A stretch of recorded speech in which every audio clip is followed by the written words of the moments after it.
Chapter 141। किसी को इस स्थिति को कैसे समझना चाहिए। यह नजारा देख रहे छात्रों के होश जमीन पर आ गए। इससे पहले कि उनके सहपाठी की हत्या का दृश्य सामने आए, वे अपनी नजरें फेरने ही वाले थे, फिर भी काले कवच से सजे ये सैनिक बिना किसी चेतावनी के अचानक प्रकट हो गए। सैनिक नहीं, रुकिए, क्या उन चीजों को सैनिक कहना भी ठीक था? लेकिन ये राक्षस ऑर्क्स की तुलना में अधिक औक दिखते थे और औक के आकार से कम 2 गुने थे और उनकी त्वचा लाल थी।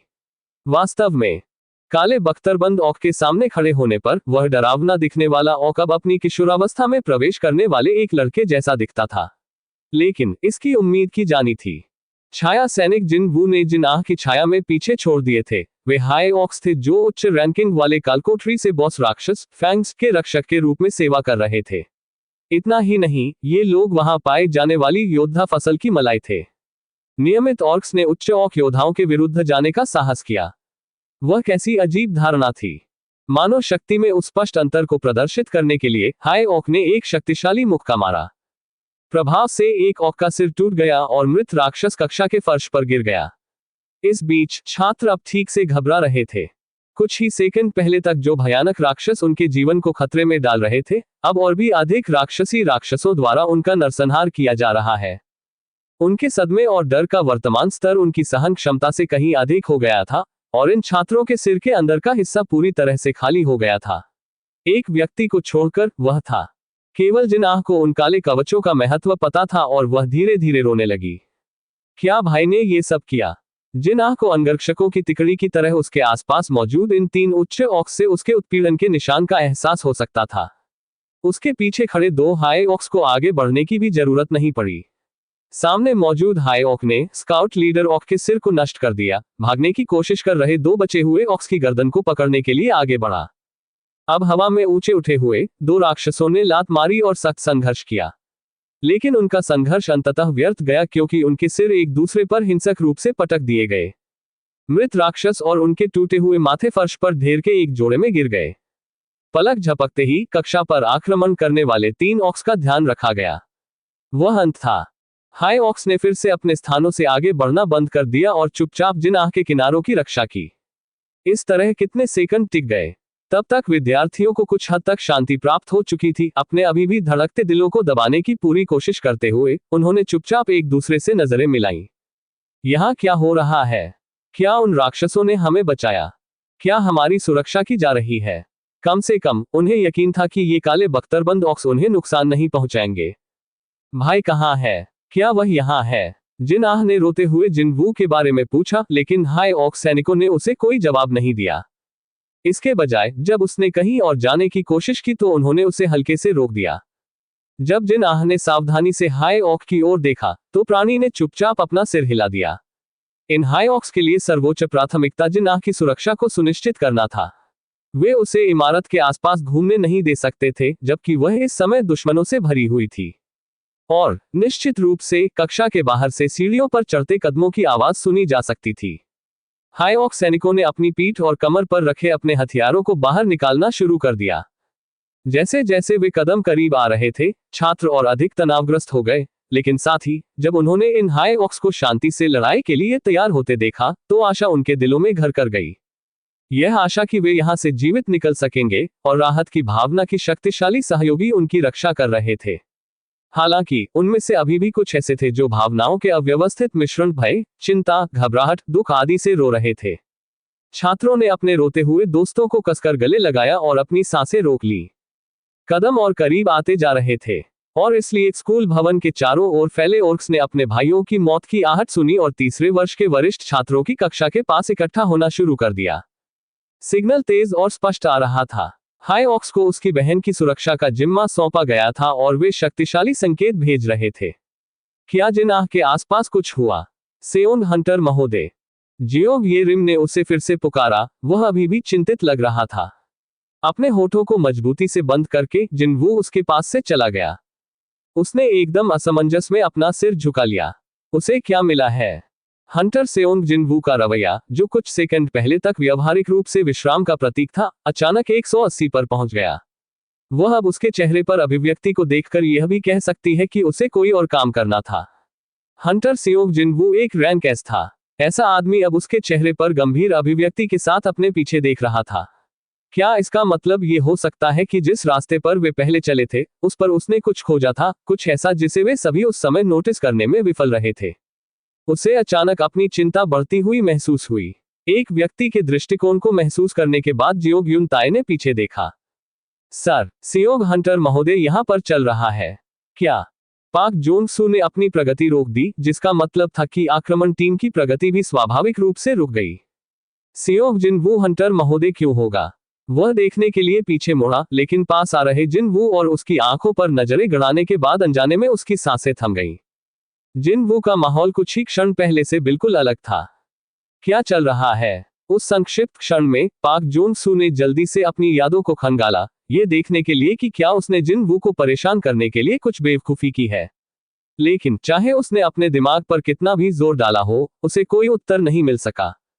अगर ऐसी बात है तो, यदि ऐसा था तो वह उस युवक की कठोर अभिव्यक्ति और उस जानलेवा दृष्टि की व्याख्या कैसे करेगा? पाक जोंग सू ने अंततः यह महसूस करने के बाद घबराकर अपनी लार निगल ली कि एक मजबूत व्यक्ति के साथ व्यवहार करना कैसा लगता है, जो स्पष्ट रूप से इस समय अच्छा समय नहीं बिता रहा था। ये यहाँ एक कालकोठरी के अंदर था। यहाँ कुछ भी हो सकता है और वह बिल्कुल भी अजीब नहीं लगेगा। पाक जोंग सू का रवैया एक स्तर और अधिक सतर्क हो गया। हंटर महोदय, क्या कोई चीज आपको परेशान कर रही है? जिनवू इस समय वास्तव में दबाव महसूस कर रहा था, इसलिए उसने इधर उधर जाने की जहमत नहीं उठाई। कुछ जरूरी काम आ गया है और मुझे अब जाना होगा। पाक जोंग सू घबरा गया। यह उनकी उम्मीदों से कहीं ज्यादा खराब स्थिति थी। अब तक छापेमारी अपेक्षाकृत आसान रही है। दरअसल यह इतनी दर्द रहित तरीके से चल रहा था कि उसे ये भी आश्चर्य हुआ कि क्या सबसे पहले जिनवू को अपने साथ चलने के लिए कहना जरूरी था। हालांकि पाक जोंग सू सबसे पहले शिकारियों में से एक था जो तब सामने आया जब ये सब इतने वर्षों पहले शुरू हुआ था। मतलब वह कोई भोला भाला नौसिखिया नहीं था जो ये भूल जाए कि दुर्घटनाएं हमेशा तभी होती हैं जब कोई बहुत अधिक लापरवाह होता है। अब तक कुछ नहीं हुआ, इसलिए हमें यहाँ से और भी अधिक सतर्क रहने की जरूरत है। ऐसी स्थिति में जहां कोई नहीं बता सकता कि आगे किस तरह के खतरे छिपे हैं, सबसे शक्तिशाली युद्ध क्षमता को खोना एक बड़ा दर्दनाक झटका साबित होगा। पाक जोंग सू का रंग गहरा हो गया। आपकी उपस्थिति के बिना सियोंग हंटर महोदय, हम खुद को बड़े खतरे में पा सकते हैं। ये तो तुम्हें भी मालूम है। पाक जोंग सू ने जिनवू को सबसे गोल मटोल तरीके से हतोत्साहित करने की पूरी कोशिश की जिसके बारे में वह सोच सकता था। वह अच्छी तरह से जानता था कि जिनवू को मूवमेंट करना युवा रैंक एस हंटर की मदद के बिना इस कालकोठरी को साफ करने के प्रयास से कहीं अधिक खतरनाक था। जिनवू की वर्तमान अभिव्यक्ति इतनी बुरी तरह विकृत थी। पाक जोंग सू को ऐसा महसूस हुआ मानो वह चक्करदार ऊंचाई पर लटकी रस्सी पर चल रहा हो, क्योंकि उसने जिनवू की प्रतिक्रिया को ध्यान से देखा। घबराहट से जैसे उसके होंठ सूख गए। जिनवू ने आखिरकार अपनी आवाज उठाई। तो फिर मुझे ये करने दो। हाँ, जिनवू को जो कहना था उसे सुनने से पहले ही पाक जोंग सू ने अपना सिर हिला दिया। अभी मैं एक ऐसे मित्र को बुलाता हूं जिस पर आप उतना ही भरोसा कर सकते हैं जितना आप मुझ पर करेंगे। अब से वह दोस्त हर चीज का ख्याल रखेगा। पाक जोंग सू के कान खड़े हो गए। सिर्फ कोई नहीं, बल्कि एक और हंटर जिसकी क्षमता की गारंटी किसी और ने नहीं बल्कि खुद हंटर सेओंग जिनवू ने दी थी। ये कौन हो सकता है? चोई जोंगिन, या ये चाहे इन है? अब जब पाक जोंग सू ने इसके बारे में सोचा तो क्या उसने कल जिनवू के कार्यालय में हंटर चाहे इन की प्रोफाइल वाला एक दस्तावेज नहीं देखा? अगर यह चाह हंटर महोदय है तो हाँ, वह पर्याप्त से अधिक होगी। हालांकि यह अफसोस की बात थी कि वह जिनवू को जाने से नहीं रोक सका, लेकिन फिर भी संभावित प्रतिस्थापन की संभावना पर पाक जोंग सू की अभिव्यक्ति उज्ज्वल हो गई। जब तक ये शाइनिंग स्टार से माह डोंग वूक नहीं था, तब तक वह किसी का भी स्वागत करेगा। अगर आप ऐसा करेंगे तो हम करेंगे। पाक जोंग सू की आंखें अब चमक उठी। ये हंटर कितना शक्तिशाली होगा कि वह हंटर सियोंग जिनवू को मात देने में सक्षम था। जब उसके मन में चिंता कम हो गई तो प्रत्याशा ने पीछे छूटे शून्य को भरना शुरू कर दिया। टीम के बाकी सदस्य भी बातचीत सुनते रहे और जिनवू की ओर आशा और शंका से मिश्रित आंखों से देखने लगे। जिनवू ने झिझकने में समय बर्बाद नहीं किया और अपनी छाया सेना में सबसे शक्तिशाली सैनिक को बुलाया। बेरू, चींटियों के राजा ने, जिसका शरीर काली धुंध में छिपा हुआ था, अपने मालिक की पुकार का उत्तर दिया। ओह मेरे राजा। बेरू छाया से बाहर आया और विनम्रता से जिनवू के सामने घुटने टेक दिया। उसका सिर सम्मानपूर्वक नीचे झुक गया। बेरू ने अपनी अत्यधिक दुष्ट जादुई ऊर्जा को छुपाने की जहमत नहीं उठाई और इसने शिकारियों को इतना भयभीत कर दिया कि उन्हें तुरंत बहुत दूर पीछे हटना पड़ा। जादुई ऊर्जा की वह बिल्कुल भयावह मात्रा और उस चीज जैसा ही बाहरी स्वरूप।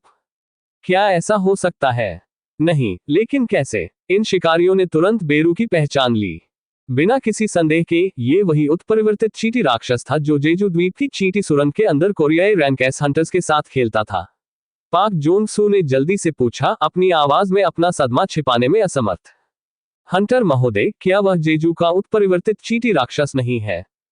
जिन वू ने सिर हिलाया। इन उच्च रैंक वाले शिकारियों द्वारा बेरू को पहचानने से अब उसके लिए यह अधिक सुविधाजनक हो गया क्योंकि उसे खुद को और अधिक समझाने की आवश्यकता नहीं थी। आखिरकार पूरे देश ने बेरू की शक्ति देखी। यहां से ये लड़का आपकी सेवा करेगा। पाक जोंग सू की आंखें अतिरिक्त चौड़ी हो गईं। जिन वू को पता था कि वह क्या कहने वाला है, लेकिन उनके पास उनके सभी सवालों का जवाब देने के लिए पर्याप्त समय नहीं था। उसने घबराए हुए पाक जोंग सू को नजरअंदाज कर दिया और बेरू को एक नया आदेश दिया। इन मनुष्यों की रक्षा करो, मैं अनुसरण करूंगा। बेरू ने संक्षिप्त उत्तर दिया और सिर उठाया। ऐसी स्थिति में, हे राजा, मुझे इन इंसानों के अलावा अस्तित्व के बारे में क्या करना चाहिए? बेरू को एक और आदेश जारी करने से पहले जिनवू ने 1 या 2 सेकंड के लिए कालकोठरी के सबसे गहरे हिस्से पर अपनी नजर डाली। जो चाहो करो। यह तब सही था। बेरू की मारने की दमित इच्छा बेलगाम खुशी में बदल गई और उसके पूरे शरीर में फैल गई। बेरू वापस खड़ा हो गया और जोर से चिल्लाया। पूरी गुफा उस भयानक आवाज से गूंज उठी। शिकारी उस चीख से कांपने लगे, भले ही वह चीख उन पर ही न गिरी हो। रुको, हमें उस चीज के साथ छापेमारी खत्म करनी होगी। पाक जोंग सू की पीठ से ठंडा पसीना बह रहा था। जिन वू ने शिकारियों की प्रतिक्रियाओं पर भी ध्यान नहीं दिया और बस बेरू की सहायता के लिए 20 और चींटी शैडो बीस्ट सैनिकों को बुलाया। लंबे समय में पहली बार ताजी बाहरी हवा में सांस लेने के बाद बीस्ट सोल्जर्स ने भी जोर से चिल्लाना शुरू कर दिया। और बिल्कुल स्पष्ट रूप से इस तमाशे को देखने वाला प्रत्येक शिकारी वहीं खड़ा हो गया जहां वे खड़े थे। जियोंग येरिम तेजी से घूमी और जिन वू को बुलाया। क्या तुम ऐसे ही चले जाओगे? इन राक्षसों को यहां खुला छोड़ देने के बाद? यदि आप चाहें तो मैं सम्मन को पूर्ववत कर दूंगा। लेकिन जब ऐसा होता है, जब जिन वू की ठंडी नजर उस पर पड़ी तो जियोंग येरिम घबरा गई। मुझे अब इसकी परवाह नहीं रहेगी कि नाइट ऑर्डर गिल्ड का क्या होगा। जिन वू ने एक वादा किया, और वह यह था कि वह नाइट ऑर्डर गिल्ड के सदस्यों की रक्षा करेगा और यह सुनिश्चित करेगा कि उन्हें कोई नुकसान न हो। हालांकि यदि दूसरे पक्ष ने पहले उसके सद्भावना के कार्य को अस्वीकार कर दिया, तो उसने इन लोगों के लिए जिम्मेदार बने रहने की आवश्यकता नहीं समझी। जिन वू की अडिग घोषणा ने न केवल जियोंग येरिम बल्कि नाइट ऑर्डर के बाकी शिकारियों का भी मुंह बंद कर दिया। जिन वू घूम गया और लगभग तुरंत ही वह नाइट ऑर्डर की छापेमारी टीम के सदस्यों द्वारा नहीं देखा जा सका। कूलडाउन का समय समाप्त होने तक मेरे पास कितना समय बचा है? जैसे जैसे छापेमारी टीम से उसकी दूरी बढ़ती गई, जिन वू ने पुष्टि करने के लिए अपनी कौशल विंडो को बुलाया। कौशल शेडो एक्सचेंज लव 1 वर्ग विशेष 1 घंटा 2 मिनट 16 सेकंड कौशल का दोबारा उपयोग होने से पहले शेष धिक्कार है। जिन वू ने अपना निचला होंठ काटा। यदि उसे शेडो एक्सचेंज कौशल का उपयोग करना था तो उसे 1 घंटे से अधिक इंतजार करना होगा। उसके सैनिकों के संकेत अभी भी आ रहे थे, यहां तक कि अभी भी यहां उससे बहुत बुरा पूर्वाभास हो रहा था। मैं 1 और घंटे तक इंतजार नहीं कर सकता। उसे पहले इस कालकोठरी से बाहर निकलना था। इस प्रकार अपना मन बनाते हुए जिन वू ने एक और कदम उठाया, लेकिन फिर जिन मरे हुए राक्षसों को आक्रमण दल के यहां से चले जाने के बाद खत्म हो जाना चाहिए था, उन्होंने फिर से अपने शरीर ऊपर उठाना शुरू कर दिया। जिन वू की आंखें गुस्से से बुरी तरह जल गईं। वह उसका रास्ता रोकने की कोशिश कर रहे इन बेकार राक्षसों से क्रोधित था। जब ऐसा हुआ, झूठ की तरह सभी मरे हुए राक्षस जिन वू की ओर घुटने टेक बैठे। यहां एक भी अपवाद नहीं था। हर एक पुनर्जीवित मरे हुए राक्षस अब जिन वू के सामने झुक रहा था।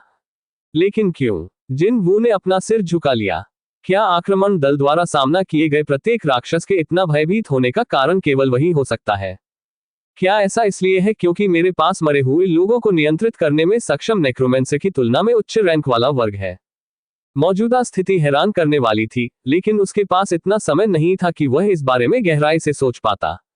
उसने शॉर्टस्वर्ड को अपनी इन्वेंटरी में वापस रख लिया और गेट से बाहर निकलने के लिए अपनी पूरी ताकत से दौड़ा। गेट के बाहर इंतजार कर रहे लोगों का ध्यान एक पल में उस पर केंद्रित हो गया। केवल हंटर सेओंग जिन वू ही गेट से बाहर क्यों निकला? उन्होंने अपनी जिज्ञासा भरी निगाहें उसकी ओर भेजी, लेकिन जिन वू ने उन सभी को नजरअंदाज कर दिया। कैसल। अचानक काली धुंध से ढका एक स्काई ड्रैगन प्रकट हुआ। दर्शकों ने तुरंत स्काई ड्रैगन को पहचान लिया, जो पहले भी कुछ बार समाचारों में आ चुका था, और वे जिन वू की ओर इशारा करते हुए चिल्लाने लगे। वाह, वह सियोंग जिन वू है। लोगों के उत्साह बढ़ाने पर जिन वू तेजी से कैसल की पीठ के ऊपर चढ़ गया और उसने अपने माउंट को एक आदेश जारी किया। मेरी छोटी बहन कहाँ है? अपनी सबसे तेज गति से अगर किसी ने उसका रास्ता रोकने की कोशिश की तो वह उन्हें चकमा देकर आगे निकल जाएगा, चाहे वे कोई भी हो। कैसल खुशी से दहाड़ उठा, ये जानते हुए कि अब वह बिना किसी प्रतिबंध के अपने पंख फड़फड़ा सकता है। तुरंत कैसल ने अपने विशाल पंख फैलाए और आकाश में उड़ गया। चैप्टर 142। आखिरी प्रतिबंध अंततः हटा दिया गया। अंततः आवाजाही की स्वतंत्रता पाकर कलकोठरी का मालिक बॉस कक्ष से बाहर निकला और गेट के बाहर चला गया। यह ओर्क्स का सरदार गुरुक्तारू था। इसका पूरा शरीर काले टैटू से ढका हुआ था, जिससे प्रतीत होता है कि उसने खाली त्वचा का एक भी टुकड़ा नहीं छोड़ा था। टैटू ने ओर्क्स की जीत का संकेत दिया। ये इस बात का सबूत थे कि इस प्राणी ने कितनी लड़ाइयां लड़ी और अब तक कितने दुश्मनों को मार डाला है। गेट के सामने सरदार की प्रतीक्षा कर रहे ओर्क्स ने उसके नाम का जाप किया और अपने सिर नीचे कर लिए। उधर गुरुक्तारू ने बिना कुछ कहे अपना सिर छत की ओर उठाया, क्योंकि वहां काफी शोर हो रहा था।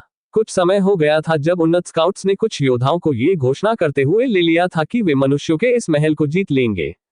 हालांकि उन्होंने अभी भी अपनी लड़ाई समाप्त नहीं की है। पसीने से तरबतर ऑक को अपने सरदार की उग्र दृष्टि का सामना करना पड़ा और उसने जल्दी से स्थिति बताई। उच्च ऑक योद्धा मनुष्यों की सहायता कर रहे हैं। हाई ऑक्स। वास्तव में हाई ऑक योद्धा मजबूत थे। नियमित ऑक योद्धा उनके विरुद्ध लड़ने में सक्षम नहीं होंगे। मतलब अब सरदार के कदम बढ़ाने का समय आ गया था। कितने हैं? 3। भले ही उनके प्रतिद्वंद्वी मजबूत थे, दर्जनों महान ऑक योद्धाओं के लिए केवल 3 हाई ऑक्स को वश में करने में असफल होना कितनी शर्मनाक बात थी। गुरुक्तारू की अभिव्यक्ति चरमरा गई। सरदार के गुस्से से ओर्क्स डर गए और पत्तों की तरह कांपने लगे। ये तब था, ओर्क के महान योद्धा जो गुरुक्तारू की गति से पीछे रह गए थे, अंततः एक एक करके गेट से बाहर निकले। कुल मिलाकर 5 दम तोड़ देने वाले ऑक महान योद्धा थे। यह पुष्टि करते हुए कि उसके सभी गार्ड अब गेट से भाग गए हैं, गुरुक्तारू ने अपनी ठुड्डी से रिपोर्ट करने वाले ऑक की ओर इशारा किया। जिस तरह से आगे, ऑक ने अपना सिर नीचे कर लिया और सामने खड़ा हो गया। सरदार और उसके रक्षक ठीक पीछे चले आए। इस बीच गुरुक्तारू की आंखों में पागलपन की बत्तियां जोर से जल रही थीं। ढीठ बदमाश, अब हाई ऑक्स से उचित मुआवजे की मांग करने का समय आ गया है, जिन्होंने ऑक योद्धाओं के शिकार को बाधित करने का साहस किया। अचानक खुद को चींटी राक्षसों के साथ पीछे छूट गया पाकर पाक जोंग-सू इस समय काफी स्तब्ध महसूस कर रहा था। सर, थोड़ी देर के लिए मुझे छोड़ दो, ठीक है? मुझे सोचने के लिए समय चाहिए। 20 से अधिक राक्षसों से घिरे होने के कारण नहीं, समन पाक जोंग-सू इस छापे को पूरी तरह से छोड़ने के करीब पहुंच रहा था। इतना ही नहीं, खैर, ये लड़का वहां पर है। यह एक लड़का है जिसका शरीर बहुत बड़ा है और इसकी पीठ पर पंख है। क्या वह आदमी वही उत्परिवर्तित चींटी राक्षस नहीं था जिसने रैंकेस हंटर्स का पूरी तरह से मजाक उड़ाया था? इस आदमी की जादुई ऊर्जा का भयावह स्तर खतरे वाली चीज के करीब होने से ही पाक जोंग-सू की त्वचा को रेंगने पर मजबूर कर रहा था। अगर मैं इस तरह के प्राणी के बारे में सोचूं जो हमें परेशान कर रहा है। उसने अचानक सोचा कि रैंकेस हंटर्स इस चीज के खिलाफ लड़ने के इच्छुक लोगों का एक अद्भुत समूह था। और उस समय पर ही, एक सेकंड के लिए रोको। और उसी समय उसके दिमाग में एक निश्चित संदेह पनपने लगा। हंटर सेओंग जिन वू की इस उत्परिवर्तित चींटी राक्षस को अपने बुलाए प्राणी के रूप में नियंत्रित करने की पहचान क्या थी? क्या हंटर सेओंग जिन वू ने भी इस आदमी को अकेले नहीं देखा? जब उसके विचार उस बिंदु तक पहुंचे तो उसका दिल और भी जोर से धड़कने लगा। नहीं रुको, मैं भटक गया हूं। पाक जोंग-सू ने सभी ध्यान भटकाने वाले विचारों को दूर करने के लिए अपना सिर हिलाया। वास्तव में उससे यह सोचने की जरूरत थी कि इन राक्षसों के साथ इस छापे को जारी रखना है या नहीं, बजाय इसके कि हंटर सेओंग जिन वू कितना मजबूत था या उसकी असली पहचान क्या हो सकती है, जैसी बकवास पर समय बर्बाद किया जाए। ठीक है, तो मान लीजिए कि हम ये छापेमारी छोड़ देते हैं। यदि हाँ, तो उन्हें बाहर इंतजार कर रहे पत्रकारों को इस छापे के नतीजे के बारे में कैसे बताना चाहिए? क्या वह कह सकता है, हंटर सेओंग जिन वू को अचानक आक्रमण टीम को छोड़ना पड़ा और इसलिए वे अब आगे बढ़ने का जोखिम नहीं उठा सकते थे? या उन्हें छापेमारी छोड़नी पड़ी क्योंकि वे अपने लिए यहाँ बुलाए गए नए दोस्तों हंटर सेओंग जिनवू से बहुत डर गए थे। ये कैसी शर्मिंदगी होगी। इससे कोई फर्क नहीं पड़ता कि कौन सा बहाना इस्तेमाल किया गया था, यह उनके लिए उपहास का स्रोत बन गया था, शायद हमेशा के लिए। पाक जोंग सू ने अपने दांत भींच लिए। अच्छा, हम आगे बढ़ते हैं। क्या इससे सचमुच कोई फर्क पड़ा कि क्या वे इन सम्मनों से डरे हुए थे? दिन के अंत में क्या वे हंटर सेओंग जिनवू के गुलाम नहीं थे? जब पाक जोंग सू ने इस बारे में सोचा तो उसका मन थोड़ा शांत हो गया। मेरा मतलब है, गंभीरता से। ये लोग सियोग हंटर महोदय के बुलाए हुए प्राणी हैं, इसलिए वे हमारे साथ कुछ भी अजीब नहीं करेंगे, है ना? पाक जोंग सू की आत्मविश्वास से भरी निगाहें बेरू की ओर चली गईं, और बेरू उसकी निगाहों को महसूस करने के बाद हंटर के पास पहुंचा। कुछ सेकंड पहले का आत्मविश्वास बहुत तेजी से खत्म हो गया, और पाक जोंग सू मुश्किल से कांपती आवाज को बाहर निकाल सका। आओ चलें। बल्कि स्वाभाविक रूप से उसने अत्यंत विनम्र स्वर में बोलना शुरू किया। हालांकि पाक जोंग सू की आवाज सुनने के बाद भी बेरू ने कोई प्रतिक्रिया नहीं दिखाई। नहीं, ये वहीं खड़ा रहा और बस पीछे देखता रहा, ये सोचते हुए कि क्या उसके बोलने का तरीका अभी भी इस प्राणी की सनक के लिए पर्याप्त नहीं था। पाक जोंग सू अपने स्वर में और भी अधिक विनम्र हो गया। चाहिए, क्या हमें अब जाना चाहिए? फिर भी बेरू ने मौके से हिलने का कोई संकेत नहीं दिखाया। पाक जोंग सू की चेतना धीरे धीरे धुंधली होती जा रही थी क्योंकि उसे अपने सामने प्राणी की शक्तिशाली चमक को और अधिक देर तक घूरना पड़ता था। तभी जेओंग यून ताई पीछे से उसके पास आया। सर, क्या हम इन लोगों के साथ इस छापेमारी को जारी रखेंगे? पाक जोंग सू पहले से ही चिड़चिड़ा महसूस कर रहा था, इसलिए जब उसके डिप्टी ने उस पर दबाव डालना शुरू किया तो वह गुस्से में फूट फूट कर रोने लगा। बस चुप रहो, शब्द या इस आक्रमण दल का नेता क्यों न बने और ये बातें क्यों बताएं जिन्हें हम छोड़ने जा रहे हैं, लगभग उसके गले से बाहर निकल गए, लेकिन किसी तरह वह उन सभी को वापस निगलने में कामयाब रहा। पाक जोंग सू ने अपना ध्यान वापस बेरू पर केंद्रित करने से पहले थोड़ी देर के लिए गरीब जियोंग यून ताई पर घूरा। उसकी सूखी लार अपने आप गले से नीचे उतर गई। पाक जोंग सू बेहद चाहता था कि यह अजीबता जल्द से जल्द दूर हो जाए, लेकिन फिर अचानक उसके दिमाग में एक विचार आया। क्या ऐसा हो सकता है कि यह आदमी समझ नहीं पा रहा है कि मैं यहाँ क्या कह रहा हूँ और इसीलिए वह आगे नहीं बढ़ रहा है? जब पाक जोंग सू के विचार इस बिंदु पर पहुंचे तो उसने अपने चेहरे की मांसपेशियों को एक अजीब सी मुस्कान में बदलने के लिए मजबूर किया, और फिर उसने कालकोठरी के अंदरूनी हिस्से की ओर इशारा किया। सामने, आगे। उस पल में मूक बंदूक से निकली गोली की आवाज के साथ परिवर्तित चींटी राक्षस तुरंत गायब हो गया। कहाँ गया? इससे पहले कि पाक जोंग सू हैरान आंखों से उसके आसपास का निरीक्षण कर पाता, बेरू अपनी मूल स्थिति में लौट आया। फिर बेरू ने अपने हाथ में रखी कोई चीज पाक जोंग सू के चेहरे की ओर बढ़ा दी। क्या बकवास है? जब घबराए शिकारी ने करीब से देखा तो उसे एहसास हुआ कि रहस्यमय वस्तु वास्तव में एक राक्षस का सिर था। इतना ही नहीं, ये सबसे शक्तिशाली मरे हुए राक्षसों में से एक डेथ नाइट का हेलमेट था, जिसका सड़ता हुआ सिर अभी भी अंदर फंसा हुआ था। ये रूपांतरित चींटी राक्षस के हाथ में बहुत सहजता से लटक रहा था। पाक जोंग सू घबरा गया और उसने अपने आप को कुछ जोर से नीचे गिरा दिया। हमला करने वाली टीम के अन्य सदस्य भी स्तब्ध रह गए और जल्दी से पाक जोंग सू के आसपास इकट्ठा हो गए। बेरू ने निस्वार्थ भाव से शिकारियों को स्कैन किया जो अब एक स्थान पर एकत्रित हो गए थे, फिर डेथ नाइट के सिर को कहीं दूर फेंक दिया। उसने बाकी चींटी राक्षसों को जोर से चिल्लाया। इसके साथ ही चींटियों की सेना सही क्रम में आगे बढ़ने लगी। बेरू ने पाक जोंग सू को थोड़ी देर के लिए जमीन पर देखा, इससे पहले कि वह धीरे धीरे घूमा और मार्च कर रही चींटियों के पीछे चला गया। शिकारियों ने जल्दी से पाक जोंग सू की वर्तमान स्थिति की जांच की। सर, अध्यक्ष महोदय, क्या आप ठीक हैं? तुम ठीक हो? पाक जोंग सू ने स्तब्ध चेहरे के साथ उन्हें उत्तर दिया। मैं ठीक हूँ। उनका शरीर ठीक था, लेकिन किसी कारण से इसके बजाय उसका दिल दुख गया। ऐसा लगा मानो किसी सम्मोहित प्राणी ने उसका उपहास उड़ाया हो। ऐसा कोई रास्ता नहीं है जो सच हो, निश्चित रूप से नहीं। वास्तव में एक सम्मोहित प्राणी के पास इस स्तर की बुद्धिमत्ता नहीं हो सकती थी। हालांकि जो भी मामला हो, वह इस छापेमारी को नहीं छोड़ सकता था क्योंकि अब उसे कुछ इस तरह अपमानित भी होना पड़ा। पाक जोंग सू ने अपने पीठ से धूल झाड़ी और वापस उठ गया। चलो चलें। शिकारियों के भाव कठोर हो गए। आप उन चीजों का अनुसरण करना चाहते हैं। हम राक्षसों के साथ छापेमारी पर कैसे जा सकते हैं? मैं ऐसा नहीं करूंगा। हाँ, मैं भी, पाक जोंग सू ने कराहते हुए कहा, मानो वह अब नाराज महसूस कर रहा हो। क्या उसे यहाँ इन लोगों को शब्दों से समझाने में अपनी सांसें बर्बाद करने की जरूरत थी? उसने तुरंत रूपांतरित चींटी राक्षस द्वारा छोड़े गए डेथ नाइट के सिर की खोज की और उसे उठा लिया। अरे क्या वह डेथ नाइट का मुखिया नहीं है? ए डेथ नाइट, आप कहते हैं? समूह के अनुभवी शिकारियों ने डेथ नाइट के हेलमेट को पहचान लिया और पूरी तरह से सदमे में आ गए। पाक जोंग सू ने शांति से उन्हें समझाया, आप सभी जानते हैं कि उच्च श्रेणी के राक्षसों से निकलने वाले जादुई क्रिस्टल कितने में बिकते हैं। हाँ, शिकारियों ने अपनी लालची लार निगल ली। हमें बस उनका अनुसरण करना है और बस उन क्रिस्टल को चुनना है। एक क्षण पहले तक असंतोष से भरे शिकारियों के भाव धीरे धीरे निखर उठे। इस स्थिति में यह एक अपेक्षित और शायद अपरिहार्य प्रतिक्रिया थी। पाक जोंग सू ने अपना भाषण समाप्त करने के लिए एक प्रश्न का उपयोग किया, तो क्या कोई अभी भी जारी रखने को तैयार नहीं है? शिकारी चींटी सेना से भी अधिक व्यवस्थित ढंग से आगे बढ़े। जो लोग पहले ही बहुत आगे बढ़ चुके थे उन्होंने पीछे मुड़कर देखा और पाक जोंग सू को पुकारा, अध्यक्ष, तुम इतनी पीछे क्या कर रहे हो? कृपया जल्दी करें, हम तुम्हें पीछे छोड़ सकते हैं, तुम्हें पता है। सर, आप वहां कब तक रहने की योजना बना रहे हैं? पाक जोंग सू ने कड़वाहट से अपने होठों को थपथपाया। ठीक है, ये लोग, और इसलिए नाइट ऑर्डर गिल्ड की क्षणिक रोकी गई छापेमारी इस बिंदु से फिर से शुरू हो गई। जिन वू ने अपनी निगाहें अपने नीचे की ओर निर्देशित की। लोग, सड़कें, कारें, इमारतें, नदियां, पेड़, पहाड़ और उससे भी अधिक पहाड़। बार बार पलक झपकाने पर दृश्य बदलते रहे। इतनी तेजी, कैसल की अप्रतिबंधित गति वास्तव में विस्मयकारी स्तर तक पहुंच गई थी।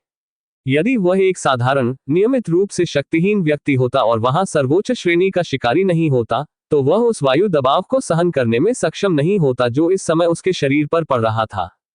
फिर भी, गति के इस अद्भुत मोड़ के बावजूद, जिन वू की चिंता बढ़ती जा रही थी। उसके सैनिकों के सिग्नल अब भी उससे मिल रहे थे, लेकिन वे धीरे धीरे कमजोर होते जा रहे थे। इतना ही नहीं, स्थिति विंडो MP 8619/8770। कुछ समय पहले से ही उसके MP में भी गिरावट आनी शुरू हो गई थी। ये निश्चित रूप से अच्छा संकेत नहीं था, क्योंकि इसका मतलब केवल ये हो सकता है कि हाई ऑक शैडो सोल्जर्स को बार बार नष्ट किया जा रहा था ताकि वे फिर से पुनर्जीवित हो सकें। मेरे छाया सैनिकों को नष्ट करने के स्तर पर एक दुश्मन जिनाह को निशाना बना रहा है। जिन वू की अभिव्यक्ति कठोर हो गई। भले ही उसकी छोटी बहन के बाल के एक भी बाल को नुकसान नहीं पहुंचाया गया, फिर भी उसने कसम खाई कि वह इस दुश्मन को कभी भी वहां से जीवित नहीं निकलने देगा। जिन वू की आंखों में जानलेवा गुस्सा भर गया। और तेज। कैसल ने जिन वू का आदेश सुना और अपनी गति को और भी बढ़ाने से पहले फिर से चिल्लाया। हाई ऑक योद्धा वास्तव में मजबूत थे। दुर्भाग्य से वे अभी भी ओर्क सरदार गुरुक्तरू के मुकाबले में नहीं थे। ऑक के नेता ने अपने गार्डों को गलियारे में छोड़ दिया और अकेले ही लड़ने के लिए आगे बढ़ गया। और फिर हाई ऑक्स के हमलों से आसानी से बचते हुए अपनी पीठ पर लिपटी एक कैंची निकाली। क्या आपके पास बस इतना ही है? कक्षा का आंतरिक भाग ओर्क्स की लाशों से भरा हुआ था। साधारण गिनती में भी यहां उनकी संख्या 50 थी। इसके 50 से अधिक अधीनस्थों का काम इन 3 उच्च ऑक्स द्वारा किया गया था। मुझे इसका और अधिक आनंद दो, हाई ऑक जाति के योद्धाओं। सरदार का क्रोध सीधे उसके घुमावदार ब्लेड के निर्दयी झूलों में स्थानांतरित हो गया। गुरुक्तारू की कैंची ने हवा में विस्तृत चाप खींचे और हाई ऑक्स, उनके कवच और सभी को काटना शुरू कर दिया। चीखें स्वाभाविक रूप से हाई ऑक्स से नहीं, बल्कि उनके पीछे छिपे इंसानों के मुंह से आईं। गुरुक्तारू का माथा नाराजगी से सिकुड़ गया। कष्टप्रद शोर। इन हाई ऑक्स की देखभाल करने के बाद वे बग अगले होंगे। गुरुक्तारू ने एक हाई ऑक की एक भुजा काट दी और उसे तब तक बारीक टुकड़ों में काट दिया जब तक कि वह अंततः ऐसा करने से उब नहीं गया और प्रतिद्वंद्वी की गर्दन को साफ करने के लिए अपनी एड़ी पर घूम गया। जब ऐसा हुआ तो अन्य ऑक्स, जो हाई ऑक्स के कारण कक्षा से बाहर चले गए थे, जोर जोर से जयकारे लगाने लगे। तभी गुरुक्तारू की भौहें कांप उठी। बिना सिर वाला हाई ऑक अपनी आंखों के ठीक सामने मूल रूप में वापस लौटने से पहले काले धुएं में बदल गया। क्या ये शर्मिंदगी है? ऑक सरदार द्वारा अपने दुश्मनों को कई बार और काटने के बाद भी कहानी वही बनी रही। अंततः गुरुक्तारू वास्तव में निराश हो गया और दहाड़ मारकर रोने लगा। इसने इन हाई ऑक्स को कई बार काटकर मौत के घाट उतार दिया था, फिर भी वे सभी बार अपने मूल आकार में वापस आ जाते थे। उन्हें सैकड़ों, हजारों बार मारना कठिन नहीं होगा। हालांकि अगर ऐसा हुआ तो इसका कोई अंत नजर नहीं आएगा। अभी भी वह मनहूस आवाज बार गुरुक्तारू को मनुष्यों को मारने का आदेश दे रही थी। असल में ऑक माइग्रेन से पीड़ित होने लगा था क्योंकि आवाज लगातार उसके सिर के अंदर घूम रही थी।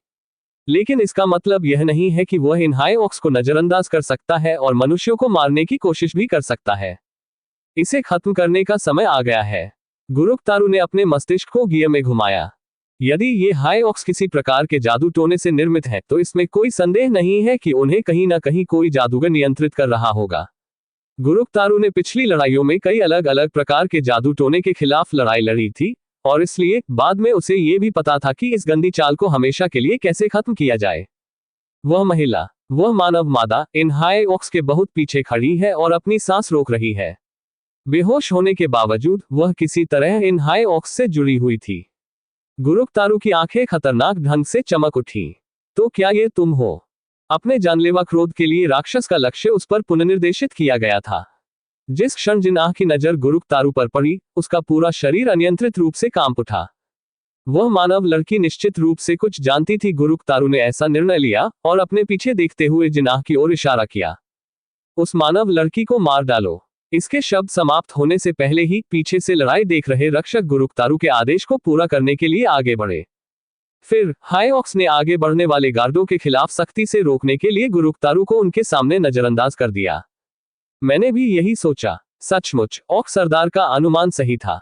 हाई ऑक्स को ऊपर उठाए जाने से बने उद्घाटन को जब्त करके गुरुक्तारू जिनाह के सामने खड़ा हो गया। तो यह अब थी। ऑक ने कैंची न पकड़ने वाले हाथ का इस्तेमाल किया और जिनाह को उठाने से पहले उसकी गर्दन पकड़ ली। आह! महिला अपनी श्वास नलिकाएं बंद होने के कारण ठीक से चिल्ला भी नहीं पा रही थी। इससे गुरुक्तारू ने अपना सिर झुका लिया। यह इतनी कमजोर पतली गर्दन थी कि यह राक्षस द्वारा सामान्य से थोड़ा अधिक जोर से दबाने पर ही टूट जाती। लेकिन इतना कमजोर इंसान एक उच्च श्रेणी के जादू टोने को कैसे पूरा कर सका जिसने योद्धाओं को अमर में बदल दिया? इसका पता लगाने का एक आसान तरीका था। उसे मार डालो और मैं देख लूंगा। और जैसे ही गुरुक्तारू ने मादा की गर्दन को आधा काटने के लिए उसे दबाना शुरू किया, दूर से एक स्काई ड्रैगन की चीख गूंज उठी।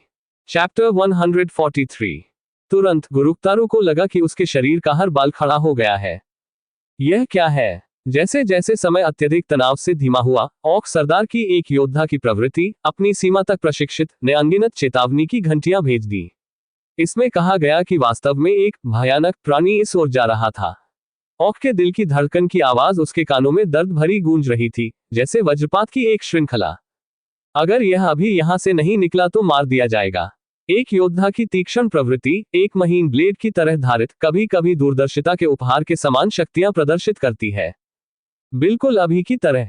गुरुक्तारू ने तुरंत मानव लड़की को त्याग दिया और एक जंगली जानवर की तरह हरकतों के साथ कक्षा के दरवाजे की ओर भाग गया। इसके बाद एक शक्तिशाली, कान फाड़ देने वाला विस्फोट हुआ। कांच के टुकड़े छर्रों की तरह उड़ गए।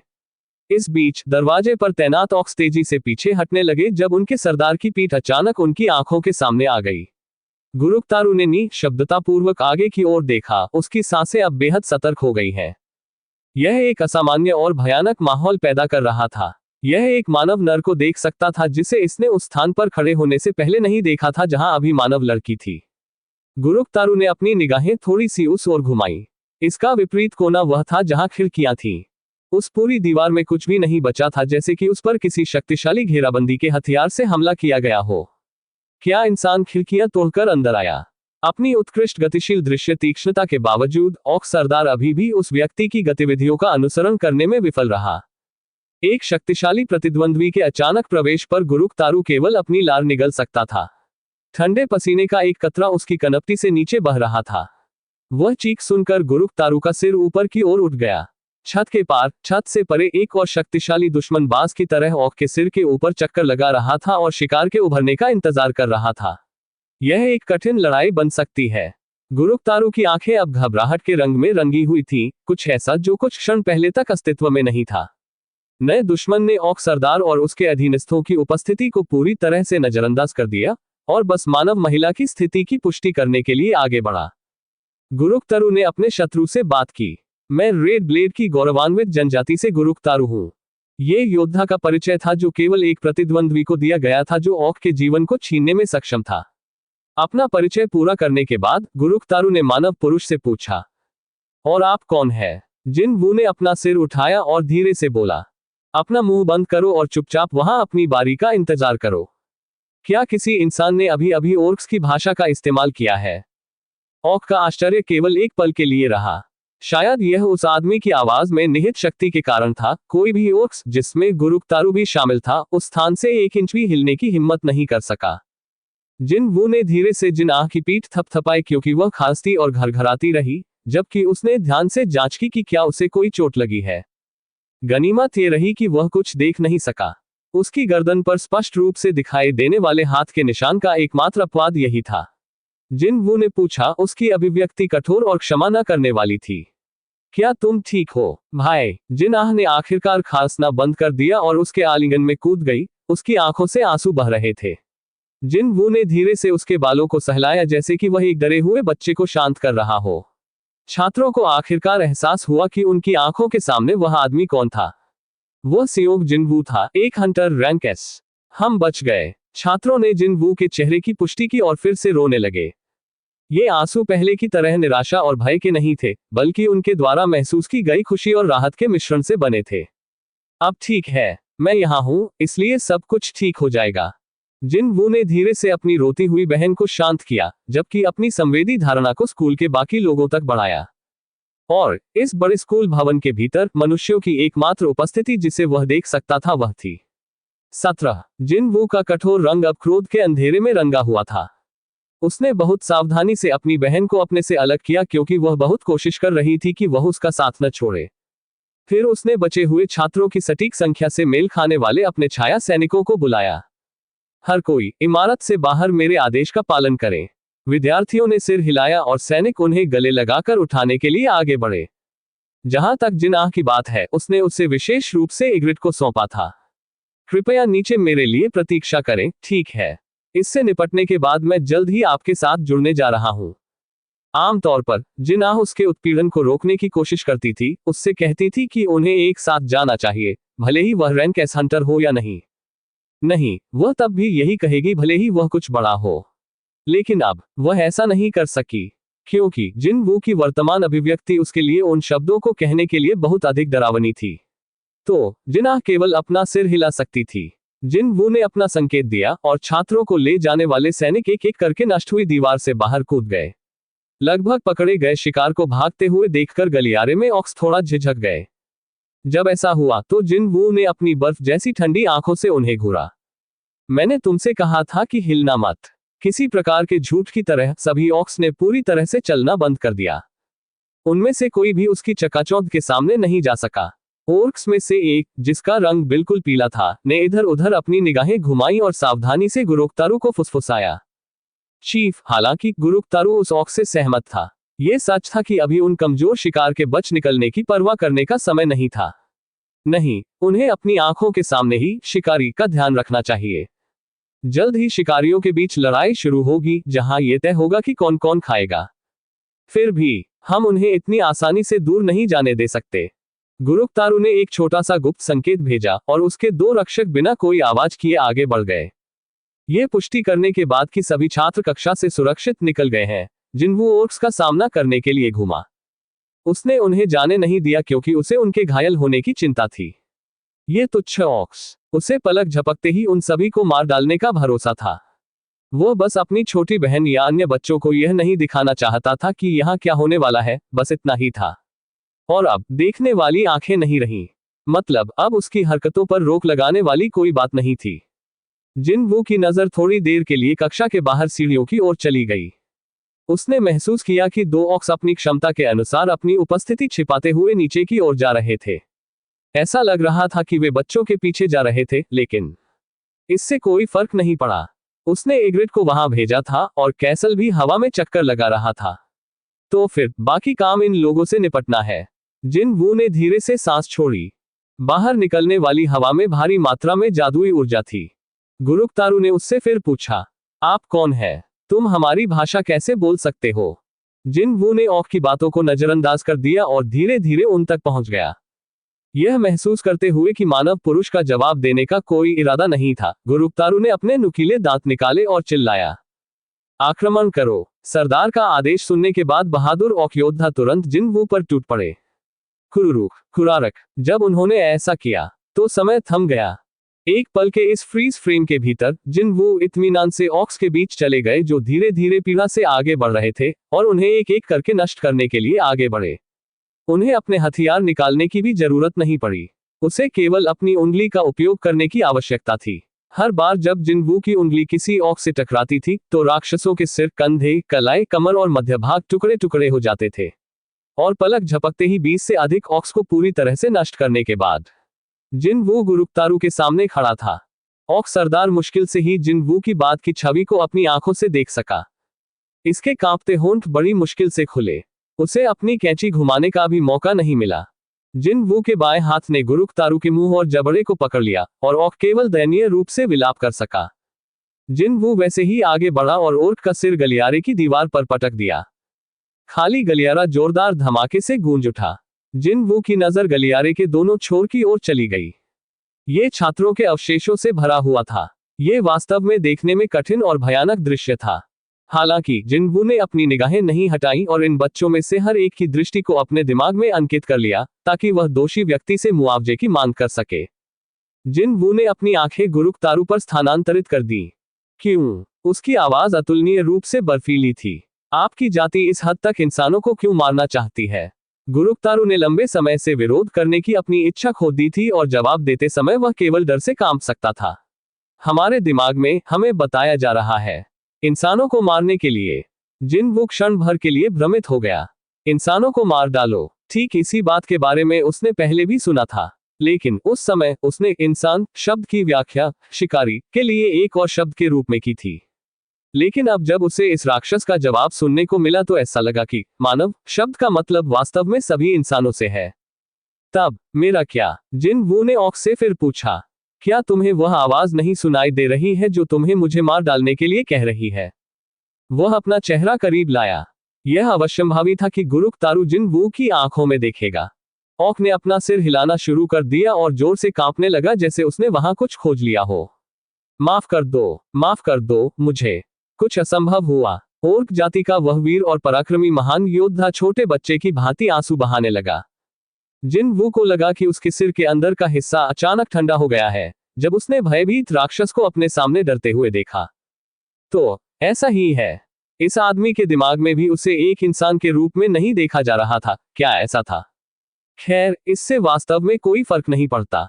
जिनवू को इस बात में कोई दिलचस्पी नहीं थी कि राक्षस उसे कैसे देखते हैं। नहीं, उसने उन्हें बस इसलिए मार डाला क्योंकि वे इंसानों को नुकसान पहुंचाना चाहते थे। गुरुक्तारू कांप गया और लगातार सिसकता रहा क्योंकि जिस डर पर वह काबू नहीं पा सका था उसने उसे पूरी तरह से घेर लिया था। कृपया क्षमा करें, जिनवू ने उत्तर दिया। मैं तुम्हें माफ कर दूंगा। और फिर उसने डेमन किंग्स शॉर्टस्वॉर्ड को बुलाया। हालांकि यह मत सोचिए कि यह प्रक्रिया आपके लिए दर्द रहित होगी। नाइट ऑर्डर गिल्ड की आक्रमण टीम राक्षसों की लड़ाई को देखकर केवल आश्चर्य से हौंफने लगी। ये कैसे हो सकता है? अब इसे कोई छापा कैसे कह सकता है? क्योंकि चींटियों ने बहुत आसानी से मरे हुए राक्षसों को अपने वश में कर लिया और फिर लालच से उन्हें खाना शुरू कर दिया। इस भयावह दृश्य से शिकारियों की आंखें और अधिक खुल गईं। लेकिन अगर वे इस तरह सब कुछ खा लेंगे तो पीछे कुछ भी नहीं बचेगा, तुम्हें पता है। यहां तक कि जादुई क्रिस्टल भी शिकारी केवल उत्सुकता से देख सकते थे क्योंकि शीर्ष श्रेणी के जादुई क्रिस्टल इन राक्षसों के पेट में समाप्त हो गए, नहीं, बुलाए गए प्राणियों के पेट में। अब किनारे से देखने में असमर्थ जियोव ये रिम जल्दी से बाहर भाग गई। क्या आप नहीं जानते कि यह कितना महंगा है? उसने एक पिशाच की लाश को छीनने की कोशिश की लेकिन वह केवल चींटी को परेशान करने में कामयाब रही और प्राणी ने उसकी दिशा में अपना हाथ घुमाया। चींटी का पंजा उसकी बाह में कटने के बाद वह चिल्लाए और पीछे की ओर गिर पड़ी। जैसे ही उसने अपने नितंब रगड़ते हुए उठने की कोशिश की, जब तक उसे होश आया, हाथ घुमाने वाला चींटी राक्षस उसके सामने खड़ा था। प्राणी का विशाल जबड़ा और उसके भयानक जबड़े खुले हुए थे मानो उसके सिर को पूरा निगल जा रहे हो। जियोव ये रिम की अभिव्यक्ति उस पल में कठोर हो गई।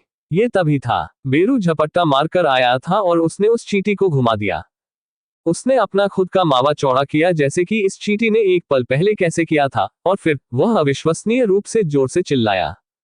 दूसरे स्तर पर अस्तित्व के क्रोध के अधीन होने के कारण चींटी जीव बेरू की नजरों से भी नहीं मिल सका और बस डर से कांप गया।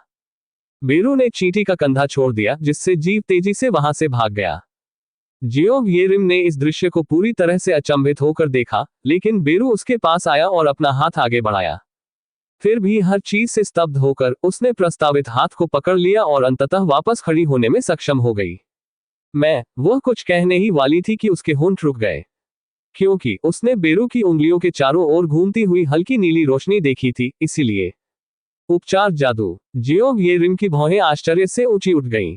जैसे ही नीली रोशनी ने उसे छुआ, उसकी बांह का घाव तुरंत ठीक हो गया। यह पुष्टि करने के बाद कि उसका घाव पूरी तरह से ठीक हो गया है, बेरू चींटियों की ओर मुड़ा और चिल्लाया। इसके कारण चींटियों ने अपना भोजन का समय समाप्त कर दिया और कालकोठरी के अंदरूनी हिस्से में गहराई तक जाने लगी। जियोंग येरिम ने बेरू की पीठ देखी और मन ही मन बुदबुदाया, कैसे एक सम्मन मुझसे बेहतर उपचार जादू कर सकता है। शिकारी आखिरकार स्कूल में आ पहुंचे। जादुई कंपास की सुई जिस दिशा में इशारा कर रही थी, उन्होंने उसका अनुसरण किया और सीढ़ियां चढ़ गए। छठी मंजिल के गलियारे से एक अविश्वसनीय जादुई ऊर्जा प्रतिक्रिया आ रही थी। शिकारियों के प्रभारी व्यक्ति ने पीछे अपने समूह की ओर देखा और बोला, ध्यान से। शिकारियों ने सिर हिलाया, और जब वे अंततः छठी मंजिल पर पहुंचे तो उन्हें दो चीजों का पता चला। एक औक को इतने टुकड़ों में काट दिया गया कि गिनना असंभव था। खून से लथपथ एक अकेला आदमी हाथ में तलवार लिए खड़ा है, और वह व्यक्ति है। आक्रमण दल के नेता ने जिन वू की बर्फीली ठंडी आंखों से मुलाकात की और उसकी सांसें लगभग अचानक रुक गईं। लेकिन वह किसी तरह ठीक हो गया और वॉकी टॉकी उठा लिया। हाँ, हंटर सेओंग जिन वू यहाँ है। नेता ने चारों ओर नजर डाली और एक और रिपोर्ट बनाई। स्थिति सुलझा ली गई है। चैप्टर 144। घटना की प्रकृति के कारण लोगों की भारी भीड़ स्कूल की परिधि की ओर दौड़ पड़ी थी। मेरा बेटा इस स्कूल में जाता है। रास्ते से अलग हटें। मुझे ये पुष्टि करने की जरूरत है कि क्या हुआ। यदि पुलिस और एसोसिएशन के कर्मचारियों द्वारा हताश भीड़ नियंत्रण प्रयास नहीं किए गए होते, तो घटनास्थल उन्मादी भीड़ से पूरी तरह से भगदड़ में बदल गया होता। खबर फैलते ही पत्रकार भी यहां पहुंच गए थे और अब अपने कैमरे लेकर तस्वीरें खींचने में व्यस्त थे। ये सियोंग जिन वू है। उसकी तस्वीरें ले लो। जिन वू उनकी नजरों से बचते हुए बिना कुछ कहे किसी ऐसे व्यक्ति के पास चला गया जो हंटर एसोसिएशन का स्टाफ सदस्य लग रहा था। जिन वू का चेहरा देखकर स्टाफ का ये सदस्य तुरंत घबरा गया। उस पल शिकारी का रंग कितना डरावना लग रहा था। सेओंग जिन वू हंटर महोदय, मेरी बहन कहाँ है? मिस सेओंग जिन आह और अन्य छात्रों को सियोल इल्सिन अस्पताल में स्थानांतरित कर दिया गया है। जिन वू ने अपना सिर हिलाया। उसकी अभिव्यक्ति अभी भी गंभीर थी और चलने के लिए घूम गया। अपनी पीठ को और दूर जाते देख स्टाफ सदस्य ने अनजाने में सूखी लार निगल ली। यहां पहुंचने वाले लोगों ने सबसे पहले एसोसिएशन के निर्देश के मुताबिक सेओंग जिन आह नाम के छात्र की स्थिति की पुष्टि की। शुक्र है, उसे कोई चोट नहीं आई। उसकी गर्दन और कलाइयों के आसपास आए खरोचों को छोड़कर उसे कोई अन्य चोट नहीं आई थी। हंटर सियोंग जिन वू ने ही उसे बचाया था, इसलिए उसे ये तथ्य किसी से भी बेहतर जानना चाहिए। फिर भी उसके लिए इतना परेशान होना। ये तो अच्छा हुआ कि वह समय पर आ गया, नहीं तो अगर उसकी बहन को कुछ हो जाता तो उसकी क्या प्रतिक्रिया होती। तभी अचानक महसूस हुए भयानक चक्कर से स्टाफ सदस्य कांप उठा। ये सचमुच बहुत बड़ी राहत थी। हालांकि स्टाफ सदस्य की राहत के विपरीत, जब जिन वू ने अपना फोन निकाला तो वह काफी उदास महसूस कर रहा था। मुझे यकीन है कि मां को खबर मिलने वाली है। बहुत से छात्रों ने राक्षसों के हाथों अपनी जान गंवाई। बल्कि जाहिर है, ये खबर मिलने के बाद उसकी मां को ऐसा लगेगा जैसे उसकी दुनिया उजड़ने वाली है। ऐसा होने से पहले मुझे उससे बताना होगा कि जिन आह ठीक है। उसने ऐसा सोचा और कॉल आइकन पर टैप करने ही वाला था, लेकिन तभी उसने अपने पीछे से एक अप्रत्याशित आवाज सुनी और रुक गया। मैंने पहले ही एसोसिएशन के कुछ एजेंटों को आपकी मां सियोंग हंटर महोदय से बात करने के लिए भेज दिया है। जब हम बात कर रहे हैं तो उन्हें अस्पताल जाना चाहिए। जिन वू ने उसके पीछे देखा। मिस्टर एसोसिएशन अध्यक्ष गोह गनहुई वहां खड़े थे। उनका रंग जिन वू की तरह गहरा था। हालांकि यहाँ राष्ट्रपति स्वयं दोषी नहीं थे। दक्षिण कोरिया के हंटर एसोसिएशन का प्रतिनिधित्व करने वाले व्यक्ति के रूप में वह इस त्रासदी को रोकने में विफल रहने के लिए जिम्मेदारी का बोझ महसूस कर रहे थे। जिन वू वर्तमान परिस्थितियों में भी अपने परिवार की देखभाल करने वाले गोह गनहुई के प्रति केवल अपना आभार व्यक्त कर सकता है। इसने गोह गनहुई को अपना सिर हिलाने के लिए प्रेरित किया। नहीं, ये हम ही हैं जिन्हें आपको धन्यवाद देना चाहिए। 17 छात्र बच गए। जिन वू के आने के कारण ही स्कूल की इमारत में फंसे छात्रों में से वे छात्र वहां से जीवित बाहर निकलने में सफल हो सके। हम लगातार आपके ऋणी हैं, हंटर महोदय। जिन वो उस पर केवल कड़वाहट से मुस्कुरा सकता था। यदि वह शैडो एक्सचेंज का उपयोग करने और तुरंत यहां पहुंचने में सक्षम होता तो वह बहुत से छात्रों को बचा सकता था। ऐसा अफसोस उसकी अभिव्यक्ति में साफ झलक रहा था। गोह गनहुई को उसकी अभिव्यक्ति से हल्का सा एहसास हो रहा था कि जिनवू अभी क्या महसूस कर रहा था। लेकिन बूढ़े आदमी ने अपना सिर हिला दिया। अब भावनाओं में बहने का समय नहीं है। सचमुच क्या उसके पास इस युवक से कहने के लिए कुछ महत्वपूर्ण बात नहीं थी? गोह गनहुई ने अपना सिर उठाया। क्या आप अब अस्पताल जाएंगे? जिनवू ने ग्वांग एनरी में गेट के बारे में सोचा, लेकिन तुरंत इसके बारे में चिंता करना बंद कर दिया। उसका एमपी पहले जैसा ही बना रहा। मतलब बेरू और उसकी चींटियां इस समय बिना किसी समस्या का सामना किए कालकोठरी पर विजय प्राप्त कर रहे थे। यह कोई सैनिक नहीं बल्कि बेरू है, इसलिए ये ठीक रहेगा। फिलहाल छापेमारी की प्रगति के बारे में चिंता करने की कोई जरूरत नहीं है। कृपया मुझे आपको वहां ले जाने दीजिए। नहीं, मैं ठीक हो जाऊंगा। कृपया मुझे अनुमति दें। रास्ते में कुछ और भी है जिसके बारे में मैं तुमसे बात करना चाहता हूं। जिनवू ने शुरू में ये सोचकर मना कर दिया कि यह प्रस्ताव शिष्टाचारवश दिया गया है, लेकिन एसोसिएशन अध्यक्ष के गंभीर रवैये को देखकर उसने अपना सिर हिलाया। ठीक है, मैं करूंगा। जिनवू ने गोह गनहुई के मार्गदर्शन का पालन किया और वे दोनों प्रतीक्षा कर रही कार की पिछली सीट पर चढ़ गए।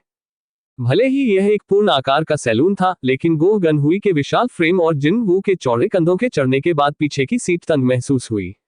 वू जिन चेओल ड्राइवर की सीट पर बैठा था और उसने रियर व्यू मिरर के माध्यम से अपना अभिवादन व्यक्त किया।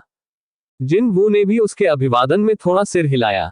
कार धीरे धीरे आगे बढ़ी और तभी एसोसिएशन अध्यक्ष ने झिझकना बंद कर दिया और अपनी बात रखी। एक तरह से आप कह सकते हैं कि आज की त्रासदी की भविष्यवाणी पहले ही कर दी गई थी। उनकी अभिव्यक्ति कठोर थी। दूसरी ओर जिनवू भ्रमित महसूस कर रहा था। क्या इसका मतलब यह है कि एसोसिएशन ने उस घटना के बारे में कुछ नहीं किया जिसे वे पहले ही रोक सकते थे? इससे पहले कि उनके भ्रम को गुस्से में बदलने का मौका मिलता, एसोसिएशन अध्यक्ष ने अपना फोन निकाला और जिनवू को इसका डिस्प्ले दिखाया। इसमें एक ग्राफिकल चार्ट दिखाया गया। यह पिछले 6 महीनों में सियोल शहर के आसपास गेट गतिविधि में वृद्धि को दर्शाता है। बिंदुओं ने हल्की सी वक्रता खींची, लेकिन जब यह वर्तमान के करीब आया तो यह अचानक तेजी से बढ़ गया। और यह पक्ष दुनिया भर के आंकड़े दिखाता है। यदि एसोसिएशन के अध्यक्ष ने यह स्पष्ट नहीं किया होता तो जिनवू ने उन्हें बिल्कुल एक ही चीज के रूप में समझने की गलती की होती। उन दो ग्राफों में झुकाव इस प्रकार समान दिख रहा था। गेट्स की उपस्थिति की संख्या दुनिया भर में उल्लेखनीय रूप से बढ़ी है। गोह गनहुई का रंग और गहरा होता गया। हालांकि यह एकमात्र अजीब बात नहीं है। उसने फोन वापस अपनी जैकेट की भीतरी जेब में रख लिया और आगे बढ़ गया। जो लोग अपनी जागृत रैंकिंग की पुष्टि करना चाहते हैं वे व्यावहारिक रूप से अब हर दिन एसोसिएशन के बाहर लंबी कतार में लग रहे हैं।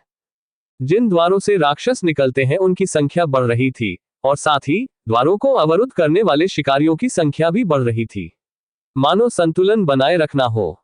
जिनवू की रुचिपूर्ण अभिव्यक्ति को देखकर एसोसिएशन अध्यक्ष ने जटिल स्वर में बात की। हम सोचते हैं कि गोह गनहुई ने ये कहते हुए अपनी लंबी व्याख्या समाप्त की कि यह केवल उनकी व्यक्तिगत परिकल्पना थी। कुछ बदल रहा है। जिनवू ने सिर हिलाया। ये वाकई दिलचस्प जानकारी थी। उस डेटा से कोई भी बता सकता है कि कुछ बड़ा होने वाला है। दुर्भाग्य से इसका मतलब यह नहीं था कि जिनवू अभी उसके बारे में कुछ भी कर सकता था। गोह गनहुई के लिए भी यही कहानी थी। इसके अलावा अगर यह जानकारी साझा करने और किसी परिकल्पना के बारे में होता तो एक साधारण फोन कॉल ही पर्याप्त होता। जिनवू ने सोचा कि एसोसिएशन के अध्यक्ष ने इस बातचीत के लिए अपने व्यस्त कार्यक्रम से समय नहीं निकाला होगा। उस स्थिति में आप मुझसे किस बारे में बात करना चाहते हैं? मानो वह उसी का इंतजार कर रहा था। गोह गनहुई ने फुटवेल के पास आराम कर रहे एक ब्रीफकेस को उठाया और वहां से विभिन्न दस्तावेज निकाले। जापान, अमेरिका, चीन, रूस, फ्रांस, ब्रिटेन, जर्मनी और यहां तक कि मध्य पूर्व से भी कुछ अंतर्राष्ट्रीय प्रभाव वाले सभी देशों को अचानक सामने लाया गया। ये सभी उन देशों से भेजे गए आधिकारिक दस्तावेज हैं जो आपसे संपर्क करना चाहते हैं, सेओंग जिनवू हंटर महोदय। मुझे पूरा यकीन है कि उनमें से कुछ ने पहले ही आपके साथ अनौपचारिक संपर्क बना लिया है। जिनवू ने अमेरिकी हंटर ब्यूरो के लोगों से जुड़ी घटना को संक्षेप में याद किया, लेकिन इसका उल्लेख नहीं करने का फैसला किया। पूरी ईमानदारी से कहें तो हंटर एसोसिएशन में हमारे पास इन लोगों को रोकने का कोई अधिकार नहीं है। नहीं, हम केवल आपके अनुरोध के अनुसार ही आपकी व्यक्तिगत जानकारी की सुरक्षा कर सकते हैं। जिनवू ने चुपचाप बुरे आदमी की कहानी सुनी।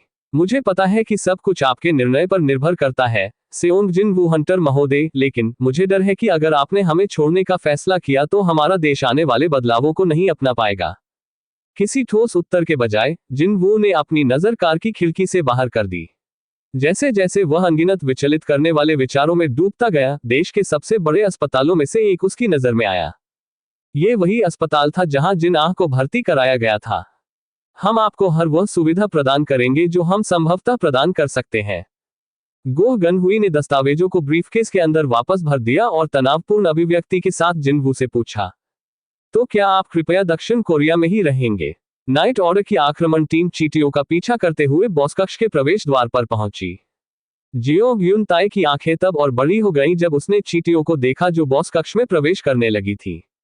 सर, क्या हमें उन्हें रोकने की कोशिश नहीं करनी चाहिए? मुझे नहीं लगता कि मैं कर सकता हूं। वास्तव में पाक जोंग सू बुलाए गए प्राणियों को मनाने में बिल्कुल भी आश्वस्त नहीं था कि उसे फिलहाल छापे को रोकने की जरूरत है, ताकि वे मृत राक्षसों और जादुई क्रिस्टल के अवशेषों को पुनः प्राप्त करना शुरू कर सकें। वह केवल एक त्याग भरी आह ही उगल सका। हाँ, चलो इसके बारे में भूल जाओ। उनका विचार बस गया। उन्होंने दुनिया को यह बताने के लिए इस गेट में प्रवेश किया कि नाइट ऑर्डर गिल्ड अभी भी मजबूत हो रहा है। ये दुनिया को दिखाने के लिए पूरी तरह से स्वीकार्य होगा कि वे अभी भी रैंक एक कालकोठरी को साफ कर सकते हैं, जो उस स्थान पर सबसे अधिक रेटिंग वाली है, छापे के दौरान एक भी हताहत या किसी के बुरी तरह घायल होने के बिना। केवल इतना ही नहीं, हंटर सेओंग जिनवू की उपस्थिति के बिना भी। क्या यह ऐसा मामला नहीं था कि किसी को पता नहीं चलेगा कि कालकोठरी के अंदर क्या हुआ? भले ही वे चीटियां बॉस को हराने में कामयाब रहीं, लेकिन बाहर के लोगों को केवल नाइट ऑर्डर गिल्ड का नाम याद रहेगा, न कि उन प्राणियों का जिन्हें हंटर सेओंग जिनवू ने जल्दी में जाने से पहले बुलाया था। इससे भी बेहतर, एक बार बॉस की मृत्यु हो गई और गेट बंद हो गया, तो सच्चाई की पुष्टि करने का कोई तरीका नहीं होगा। हंटर सेओंग जिनवू के व्यक्तित्व को देखते हुए, वह उस प्रकार का नहीं था जो मुंह से इधर उधर बड़बड़ाता रहे। पाक जोंग सू की विचार प्रक्रिया उस बिंदु पर पहुंची और उसके होठों पर मुस्कान तैर गई। अच्छा, क्या ये दुर्भाग्यों में से एक सौभाग्य नहीं है? ये तब था। झुंड के पीछे शिकारी अचानक शोर मचाने लगे। अध्यक्ष, हमारे पीछे से बहुत सारी चीजें आ रही हैं।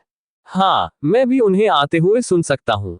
पाक जोंग सू ने अपना सिर झुकाया और टीम के पीछे की ओर चला गया। और निश्चित रूप से वह बहुत सारे पदचाप भी सुन सकता था। रुको, क्या पुनर्प्राप्ति टीम पहले ही गेट में प्रवेश कर चुकी है? लेकिन नाइट ऑर्डर गिल्ड की उच्च प्रशिक्षित पुनर्प्राप्ति टीम पहले ऑर्डर प्राप्त किए बिना कालकोठरी में प्रवेश नहीं करेगी, तो ये कैसे हो सकता है? जैसे ही ऐसे विचार उसके दिमाग में आए, पाक जोंग सू की भौहें ऊंची हो गईं, क्योंकि मरे हुए राक्षस जिन्हें चींटियों ने नहीं खाया था, वे उस स्थान पर भागने में व्यस्त थे जहां हमला करने वाली टीम थी। वे सभी पूरी तरह से वापस उसी स्थिति में आ गए जैसे वे थे। क्या ये हो सकता है? क्या चींटियों ने मरे हुए को खा लिया क्योंकि उन्हें पता था कि ऐसा हो सकता है? ऐसा विचार उसके दिमाग में केवल एक पल के लिए ही रहा। पाक जोंग सू को एहसास हुआ कि उनकी टीम इतने सारे राक्षसों से निपटने में सक्षम नहीं होगी, और उसने जल्दी से अपने साथियों को चिल्लाया, हर कोई अब बॉस रूम में प्रवेश करें। जीवित रहने की उनकी एकमात्र आशा हंटर सेओंग जिनवू द्वारा छोड़े गए बुलाए गए जीव थे। हमलावर टीम को यह पुष्टि करने का मौका भी नहीं मिला कि बॉस चैम्बर के अंदर उनका क्या इंतजार कर रहा है, और वे जल्दी से अंदर कूद गए। ये पुष्टि करने के बाद कि हर आखिरी शिकारी प्रवेश कर चुका है, पाक जोंग सू चिल्लाया, उसके गले में नसें उभरने लगी। बाहर निकलने पर रोक लगाओ। जियोंग ये रिम ने अपने कौशल होली वॉल को सक्रिय किया और बॉस रूम और उसके पहले के मार्ग को जोड़ने वाले प्रवेश मार्ग को अवरुद्ध कर दिया। भागती हुई भीड़ के सामने खड़ा डेथ नाइट अदृश्य अवरोध पर शोर मचा रहा था। अब उसका माथा ठंडे पसीने से लथपथ था। जियोंग ये रिम ने अपना सिर पाक जोंग सू की ओर कर लिया। अध्यक्ष, मैं इसे 5 मिनट से अधिक देर तक रोक नहीं पाऊंगी। मुझे पता है, न केवल पाक जोंग सू बल्कि हमला टीम के बाकी सदस्यों ने दीवार टूटने की स्थिति में लड़ाई की तैयारी पूरी कर ली थी।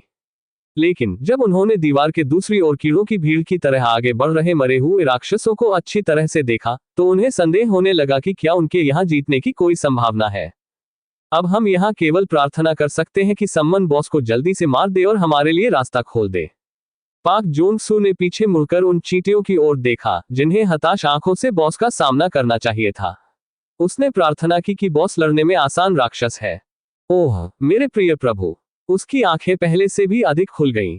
बॉस राक्षस वर्तमान में चींटियों के खिलाफ आमने सामने खड़ा था, जिसके बारे में पाक जोन सू को भी पता था। इसके बारे में अतीत में कई बार सुनने के बाद एक पीला चेहरा वाला, मैज फटा हुआ वस्त्र पहने हुए आकलिच, ये सबसे मजबूत मरे हुए प्रकार का राक्षस था, जिसे मरे हुए खाद्य श्रृंखला के शीर्ष पर प्राणी माना जाता था। आकलिच को विज्ञापन क्यों देना पड़ा? पाक जोन सू का रंग काफी गहरा हो गया। उसने बुलाए गए प्राणियों से बॉस को जल्दी से मारने और उनकी मदद करने के लिए प्रार्थना की, लेकिन फिर प्रतिद्वंद्वी आकलिच निकला। शिकारियों के लिए पहले कई मरे हुए लोगों से छुटकारा पाना और फिर बुलाए गए प्राणियों की मदद करना अधिक यथार्थवादी होगा। यह तब था। बेरू ने आकलिच की ओर एक कदम आगे बढ़ाया। आकलिच ने तुरंत चींटियों के आसपास 1 दर्जन से अधिक डेथ नाइट्स को बुलाया और उन्हें घेर लिया। बेरू ने अपने नुकीले दांत निकाले और पंजे बाहर की ओर बढ़ाए। आर्चलिच ने बेरू के पूरे शरीर से लगातार उठ रहे काले धुएं को पहचान लिया। ये लगभग ऐसा था मानो पूरी तरह से खाली आंखों की सॉकेट 1 सेकंड के लिए चौड़ी हो गई हो। छाया सेना। आर्चलिच के मुंह से राक्षसों की भाषा निकली। बॉस की बात सुनकर बेरू ने अपने पंजे पीछे खींच लिए। आकलिच ने बेरू के पीछे चींटियों के चारों ओर अपनी नजर घुमाए और हैरान आवाज में पूछा, राजा की निजी सेना हम पर हमला क्यों कर रही है? खुद की ओर इशारा करने से पहले बेरू ने एक ऐसी ध्वनि निकाली जो उपहास की हंसी की तरह लग रही थी। हमें राजा ने चुना है। और फिर उसने आकलिच की ओर इशारा किया। और आप नहीं थे। आकलिच को इस पर विश्वास नहीं हो रहा था। उसकी आवाज में अब गुस्से की झलक थी। ऐसा नहीं हो सकता। मैं व्यक्तिगत रूप से राजा को रिपोर्ट करूंगा। और दुर्भाग्य से इससे पहले कि आकलिच अपना वाक्य पूरा कर पाता, बेरू उसकी स्तब्ध आंखों के ठीक सामने आ गया। आर्चलिच के कंधे क्षण भर के लिए कांपने लगे। बेरू एक उच्च श्रेणी का राक्षस था जिसे बनाने के लिए रैंकेस कालकोठरी के मालिक ने अपनी जीवन शक्ति का बलिदान दिया था। भले ही शैडो सोल्जर बनने के बाद से इसके समग्र आंकड़े थोड़े गिर गए हों, लेकिन ऐसा कोई रास्ता नहीं था कि एक मामूली रैंक के कालकोठरी का मालिक, एक आकलिच, बेरू के खिलाफ लड़ सके। पूर्व चींटी राजा ने बिना किसी हिचकिचाहट के हैरान बॉस की छाती में अपना हाथ डाल दिया। हाथ छाती के आर पार हो गया, साथ ही आर्चलिच की गर्दन पर एक पेंडेंट लटक गया। बेरू का हाथ आकलिच के पीछे से निकलकर अब पेंडेंट को पकड़ रहा था। आभूषण का वह टुकड़ा मूल रूप से आकलिच का दिल था। एक समय शीर्ष राक्षस रहे बेरू के लिए यह पता लगाना इतना मुश्किल नहीं था कि उसके दुश्मन को जीवन शक्ति क्या प्रदान कर रही थी। आकलिच ने हताशापूर्वक अपना सिर हिलाया। नहीं, ये नहीं हो सकता। हालांकि बेरू ने अपने दुश्मन की विनती पर कोई ध्यान नहीं दिया और उसके हाथ में मौजूद पेंडेंट को कुचल दिया। आप मरने वाले किसी व्यक्ति के बारे में बहुत अधिक बातें करते हैं। बेरू के शब्दों के साथ आकलिच का शरीर धूल में गिर गया। चैप्टर 145। पाक जोन सू का जबड़ा फर्श पर गिर गया। वह इतना स्तब्ध था कि उसे उस घटना को संसाधित करने के लिए कुछ समय चाहिए था जिसे उसकी अपनी 2 आंखों ने अभी देखा था। यह एक ही झटके में आर्चलिच को कैसे मार सकता है? एक ऐसी घटना घटी जिसने आर्चलिच को बॉस स्तर के राक्षसों के बीच एक बहुत कुख्यात प्राणी के रूप में स्थापित कर दिया। और वह गोल्ड ड्रैगन गिल्ड के विनाश की घटना होगी। एक आकलिच द्वारा एक संपूर्ण गिल्ड को पूरी तरह से नष्ट कर दिया गया था। सिर्फ कोई गिल्ड ही नहीं, बल्कि वह गिल्ड जो चीन के भीतर भी काफी शक्तिशाली माना जाता था, किसी से कम नहीं। लेकिन फिर यह एक स्पष्ट परिणाम हो सकता है। आकलिच जब चाहे तब डेथ नाइट्स को लगातार बुला सकता था। और एक डेथ नाइट एक बहुत शक्तिशाली मरे हुए प्रकार का राक्षस था जिसे हराने के लिए कई रैंक के हंटर्स के कड़वे संघर्ष की आवश्यकता थी। यदि आपने बॉस राक्षस को केवल इसलिए कम आंका क्योंकि शुरू में उसके आसपास कोई रक्षक नहीं था, तो आप पूर्ण विनाश के भाग्य से बच नहीं पाएंगे। अंत में जिस गेट को गोल्ड ड्रैगन गिल्ड बंद करने में विफल रहा, वहां से एक कालकोठरी तोड़ दी गई। चीन के अपने special authority rank Hunter Liu jigging समय पर पहुंच गया, इसलिए ये घटना किसी तबाही में नहीं बदली, लेकिन फिर भी कई शिकारियों को इस घटना के माध्यम से आकलिच के आतंक का पता चल गया। पर अब उस उत्परिवर्तित चींटी सम्मन ने आकलिच को एक ही झटके में मार डाला। वह कितनी आश्चर्यजनक घटना थी। शायद ये केवल पाक जोन सू ही नहीं था जिसने ऐसा सोचा था, क्योंकि उसके बगल में खड़ा जियो ग्युन ताए भी अपने ढीले जबड़े को बिल्कुल भी बंद नहीं कर पा रहा था। अरे बाप रे, मानो उसे अपनी आंखों पर विश्वास नहीं हो रहा हो। उसने पाक जोन सू से एक और पुष्टि के लिए पूछा, सर क्या वह आकलिच नहीं था? हाँ, ये था वह चीज जो उस गोल्ड ड्रैगन गिल्ड घटना के दौरान गेट से निकली थी। अगर यह सच है तो उस चींटी ने आकलिच को सिर्फ एक बार मारा। जियो ग्युन ताए ने अब पूरी तरह से अविश्वासपूर्ण अभिव्यक्ति बनाई। अन्य शिकारियों ने भी पाक जोन सू और जियो ग्युन ताए के बीच हो रही बातचीत को सुना और अपने अत्यधिक सदमे को छिपाने में भी असफल रहा। एक आर्चलिच। वह चीज एक आर्चलिच थी और चींटी ने उसे एक ही झटके में नीचे गिरा दिया। वाह, जिस तरह नाइट ऑर्डर गिल्ड की पूरी आक्रमण टीम जिनवू के संबंध से चकित हो रही थी, जो एक रैंक के कालकोटरी के बॉस को पलक झपकते ही मार सकता था। बहु प्रतिभाशाली उपचारक जियोंग येरिम वर्तमान में मरे हुए राक्षसों के ज्वार को रोकने की कोशिश करते समय बहुत पसीना बहा रही थी। उसकी पीठ के पीछे क्या हुआ था, इसके बारे में जिज्ञासा से मर रही थी। वह क्या था, क्या हुआ? हालांकि उसकी जिज्ञासा अधिक समय तक कायम नहीं रह सकी। तभी उसकी आंखों के सामने कुछ बहुत ही आश्चर्यजनक घटित होने लगा। वे सभी मरे हुए राक्षस चारों ओर ऐसे उत्पात मचा रहे थे मानो वे पवित्र दीवार को तोड़ने से केवल एक क्षण दूर थे। अचानक अपनी कटी हुई कठपुतलियों की तरह जमीन पर गिर पड़े और फिर वे दोबारा खड़े नहीं हुए। चेयरमैन जेओंग येरिम अचानक हुए इस घटनाक्रम से चौंक गई और उसने जल्दी से अपने पीछे देखा। पाक जोंग सू अपना सिर हिला रहा था। आर्चलिच का पराजित मरे हुए राक्षसों के पूर्ण रूप से पुनर्जीवित होने से कुछ लेना देना रहा होगा। वह वास्तव में काले ज्वार की लहर की तरह भागते हुए राक्षसों की पागल भीड़ को देखकर पूरी तरह से चकित और खोया हुआ महसूस कर रहा था। सोच रहा था कि उसका और उसके समूह का क्या होगा, लेकिन अब ऐसा लगा जैसे वह फिर से चैन की सांस ले सकता है। पाक जोंग सू के पीछे राहत की सांस लेने में व्यस्त वहां खड़े शिकारी अपनी उत्साहित अभिव्यक्ति को छिपाने में असफल रहे। वे सभी इस कालकोठरी से सुरक्षित और स्वस्थ बाहर निकलने के विचार से उत्साहित थे। सर, आपने कड़ी मेहनत की। तुम्हारा क्या मतलब है? मैंने कड़ी मेहनत की है? ये वे लोग हैं जिन्होंने कड़ी मेहनत की है, मैंने नहीं। पाक जोंग सू ने अपनी ठुड्डी का इस्तेमाल किया और जियोंग युन ताए ने अपने पीछे देखा। सभी संबंध स्थिर खड़े थे और मानव शिकारियों को घूर रहे थे, मानो पूछ रहे हो, हम आगे कहां जा रहे हैं? ठीक है, उनका इस तरह खड़े रहना और हिलना डुलना नहीं उन्हें थोड़ा अधिक आकर्षक बनाता है। हालांकि चींटियों में से एक को ऊब महसूस हुई होगी, क्योंकि बिना किसी स्पष्ट कारण के वह जोर से छत की ओर चिल्ला रही थी। ठीक उसी तरह जेओंग युन ताए की अभिव्यक्ति, जिसमें प्राणियों के प्रति अनुकूल प्रभाव का संकेत था, एक पल में उड़ गई।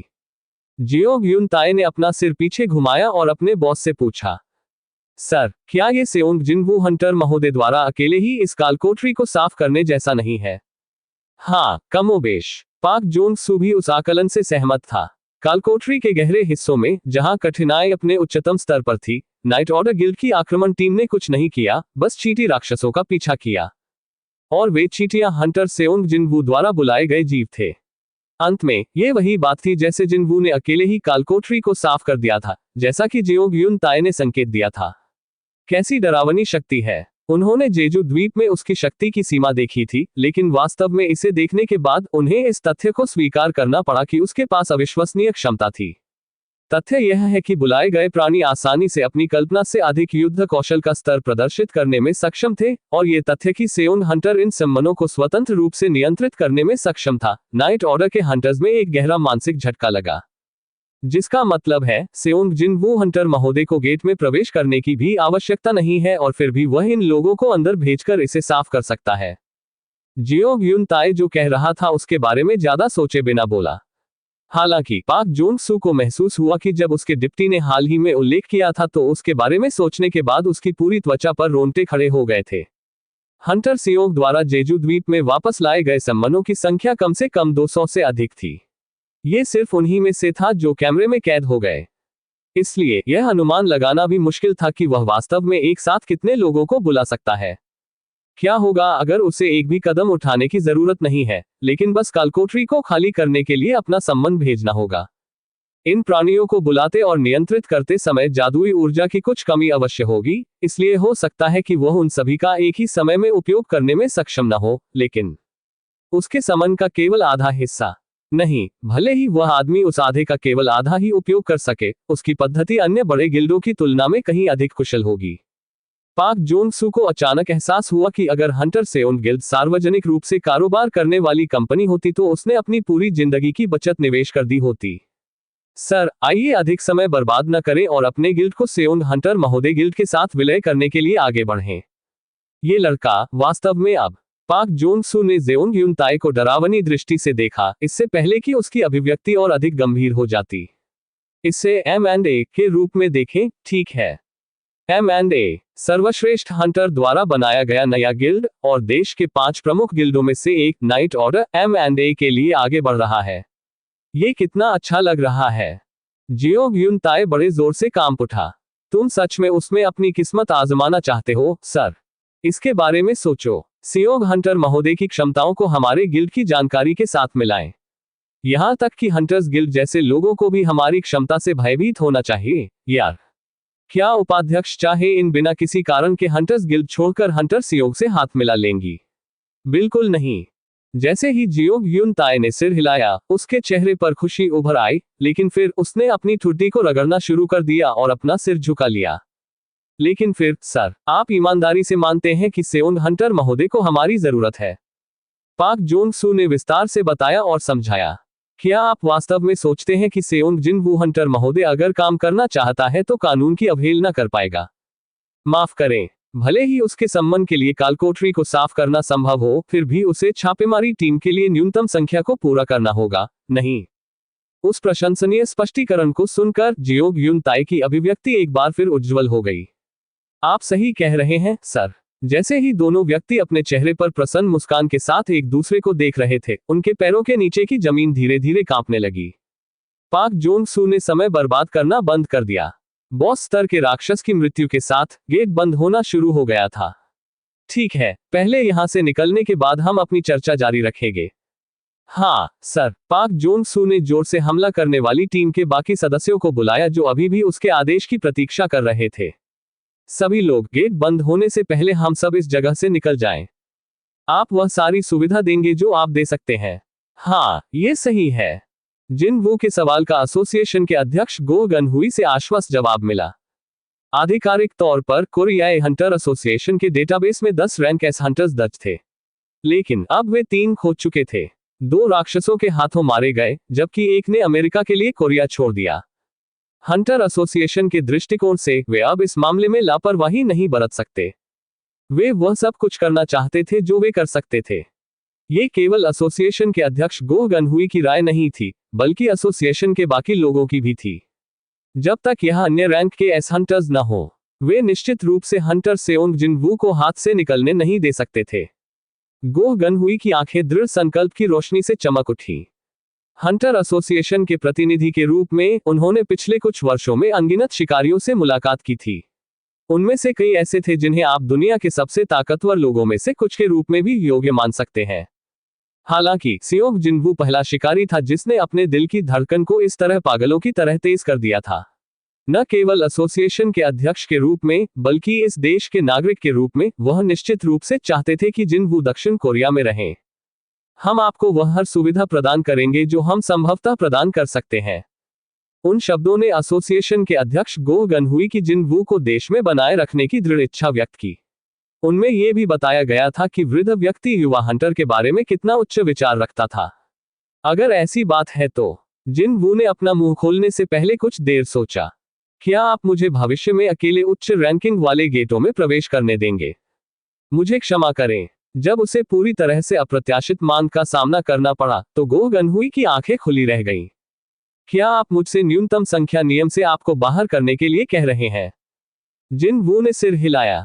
छापा मारने वाली टीम के सदस्यों की संख्या से संबंधित विनियमन शिकारियों के लिए न्यूनतम सुरक्षा जाल था। ये शिकारियों द्वारा पर्याप्त तैयारी के बिना कालकोठरी में प्रवेश करने और अपनी जान गंवाने की घटनाओं को रोकने की नीति थी। तथापि क्या हंटर सियोंग को ऐसे सुरक्षा जाल की आवश्यकता थी जब उसका सम्मान अनगिनत रैंक एस राक्षसों को हरा सकता था? चींटी सुरंग छापे के एक निश्चित दृश्य को अचानक याद करते हुए गो गनहुई ने पूछा और उसकी अभिव्यक्ति तनावपूर्ण हो गई। किसी संयोग से आपके गिल्ड को छापे की अनुमति जारी की जाएगी? क्या आप अकेले ही उन गेटों को साफ करने की योजना बना रहे हैं? हाँ, जिन वू के सीधे उत्तर से गो गनहुई अवाक हो गए। उनकी आवाज में चिंता का एक भी निशान नहीं था। क्या ऐसा हो सकता है कि उसने गिल्ड सिर्फ इसके लिए बनाए हो? क्या उसने ऐसा इसलिए किया ताकि वह उच्च रैंकिंग वाली कालकोठरियों को अकेले ही पार कर सके? दुनिया भर में कई शक्तिशाली शिकारी थे, लेकिन उनमें से किसी ने भी इस तरह से अपने छापे की योजना नहीं बनाई थी। लेकिन जब इस जिनवू की आत्मविश्वास से बातें करते हुए और चींटी सुरंग में जिनवू के चींटी राक्षसों को खत्म करने के लिए अनगिनत सैनिकों को बुलाने की छवियां गो गनहुई की आंखों में छा गईं, तो बूढ़ा आदमी अचानक लगभग बेकाबू होकर कांपने लगा। एक सदस्यीय सेना गो गनहुई के लिए, जो प्रमुख गिल्डों की अनियंत्रित वृद्धि के बारे में लगातार चिंतित थे, यह एक आकर्षक अवधारणा साबित हुई। उसका दिल फिर से धड़कने लगा। गोह गनहुई ने अपना हाथ अपनी छाती पर रखा जिससे थोड़ा दर्द होने लगा, और खुद की तुलना मर्दाना और स्वस्थ दिखने वाले जिन वू से करने के बाद एक कड़वी मुस्कान बनाई। क्या यह मुश्किल होगा? जिन वू ने पूछा, लेकिन गोह गनहुई ने तुरंत अपना सिर हिला दिया। यह असंभव नहीं होने वाला है। वास्तव में यह असंभव नहीं होगा, लेकिन फिर भी यह काफी कठिन होगा। गोह गनहुई ने यही सोचा था। लेकिन वह किस तरह का आदमी था? वह हंटर एसोसिएशन के अध्यक्ष, रैंक एस हंटर और नेशनल असेंबली के सदस्य थे। ये किसी और का नहीं, बल्कि हंटर सियोंग जिनवू का अनुरोध था। भले ही यह एक कठिन अनुरोध था, फिर भी गोह गनहुई को इसे पूरा करने से कोई रोक नहीं पाएगा। और यदि वह हंटर सियोंग को दक्षिण कोरिया में रखने के लिए पर्याप्त था, तो उसके लिए और भी अच्छा। इसे मेरे ऊपर छोड़ दो। गोह गनहुई का आत्मविश्वासपूर्ण उत्तर सुनने के बाद जिनवू तेजी से मुस्कुराया। अच्छा, जो चीजें सिरदर्द का कारण साबित हो सकती थी, उनमें से एक का समाधान अभी अभी हुआ है। धन्यवाद। जिनवू ने मुस्कुराते हुए अपना आभार व्यक्त किया, और गोह गनहुई ने अपनी मुस्कुराहट के साथ उत्तर दिया। मैं हमेशा इसे उठाता हूं, लेकिन ठीक है, हमें आपको धन्यवाद देना चाहिए, हंटर महोदय। दोनों को ले जाने वाला बड़ा सैलून अस्पताल के प्रवेश द्वार से थोड़ी दूरी पर रुका। आइए हम जल्द ही फिर से बात करें, सेउंग हंटर महोदय।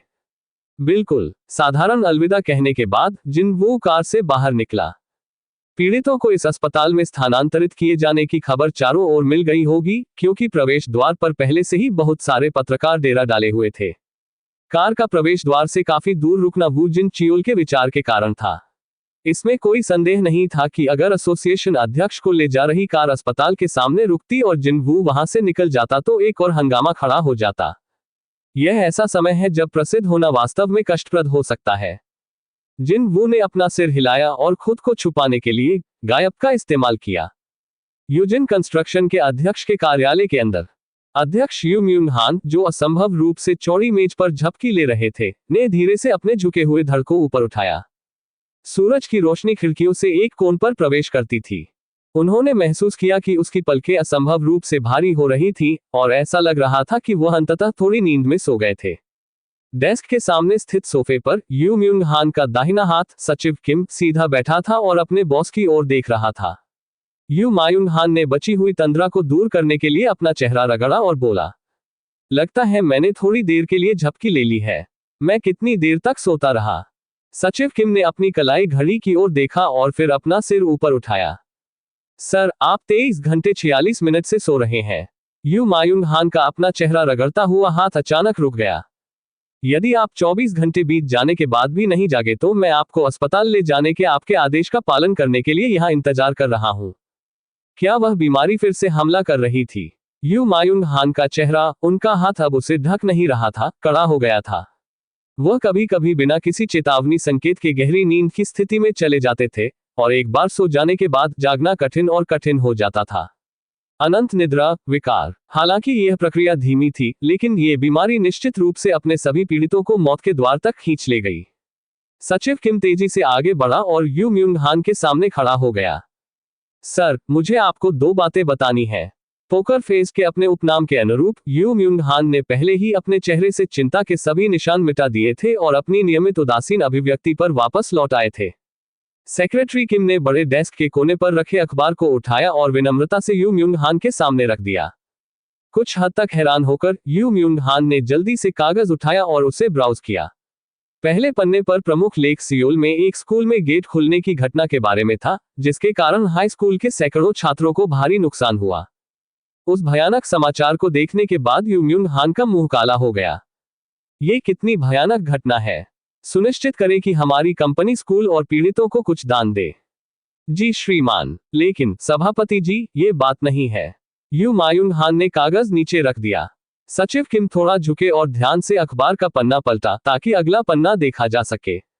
इस पेज पर एक बड़ी तस्वीर छाई हुई थी। ये वह तस्वीर है जो मैं आपको दिखाना चाहता था, सर। सचिव किम की उंगली की नोक उस तस्वीर में एक महिला पर रुकी। यह महिला, क्या आपको याद है वह कौन है, सर? तस्वीर उस अस्पताल की थी जहां उस भयानक घटना में बचे लोगों को भर्ती कराया गया था। सचिव किम ने चित्रित कई लोगों में से एक विशेष महिला का चयन किया था। वह जल्दी जल्दी अस्पताल के प्रवेश द्वार की ओर दौड़ रही थी। संयोगवश वह ऐसी व्यक्ति थी जिन्हें चेयरमैन यू म्यूंग हान अभी भी स्पष्ट रूप से याद करते हैं। आखिर कैसे? यू मायुंग हान किसी व्यक्ति का चेहरा कभी नहीं भूलते, और उसने उस महिला की तस्वीर पहले भी जरूर देखी थी। वह कोई और नहीं बल्कि हंटर सेओंग जिन वू की मां थी। लेकिन मैंने सोचा कि हंटर सेओंग जिन वू की मां भी शाश्वत नींद से पीड़ित थी। उन्होंने हंटर सेओंग जिन वू की प्रोफाइल का कई बार विस्तार से अध्ययन किया था। एक व्यक्ति जो यू म्यूंग हान की जानकारी के अनुसार बिस्तर तक ही सीमित होना चाहिए और पूरी तरह से जीवन रक्षक मशीनों पर निर्भर रहते हुए चलने फिरने में असमर्थ होना चाहिए, वह पूरी तरह से स्वस्थ दिख रहा था। जिस चीज के बारे में सचिव किम उनसे बात करना चाहता था। अध्यक्ष यू म्यूंग हान को अंततः एहसास हुआ कि वह क्या था। अखबार पकड़ने वाला उनका हाथ कांपने लगा। क्या आप मुझे विस्तार से बता सकते हैं कि क्या हुआ था? समझ गया सर, धन्यवाद। यू म्यूंग हान की प्रशंसा के प्रति अपनी प्रतिक्रिया के रूप में सचिव किम फिर से सिर उठाने से पहले एक संक्षिप्त क्षण के लिए फिर से झुका। अखबार को फिर से नीचे रखने के बाद यू मायुंग हान ने चुपचाप अपना मुंह खोला। आपने कहा कि 2 चीजें हैं जिनके बारे में मुझे जानना आवश्यक है। जी श्रीमान, फिर दूसरा मामला क्या है? यू म्यूंग हान ने अपना सिर उठाया और सचिव किम की ओर देखा। और बाद वाले की आंखों की रोशनी इतनी अच्छी नहीं थी। ये किम की पुरानी आदतों में से एक थी। वह हमेशा पहले अच्छी खबर लाता था, फिर बुरी खबर आखिरी में बोलता था। सेक्रेटरी किम ने बोलने से पहले कुछ झिझक के संकेत दिखाए, जैसे कि उसने हार मानने का फैसला कर लिया हो। यंग मिस कर्ल घर लौट आए हैं, मानो उस घोषणा का इंतजार हो रहा हो। चेयरमैन के कार्यालय का दरवाजा खुला हुआ था और एक बौद्धिक प्रकार की सुंदरी अंदर चली गई। चेयरमैन यू म्यूंग हान की बेटी यू जिन हुई ने देखा कि उसके पिता कितने पतले हो गए हैं और उसकी आंखों में आंसू आने लगे। आप कब से ऐसे हैं, पिताजी?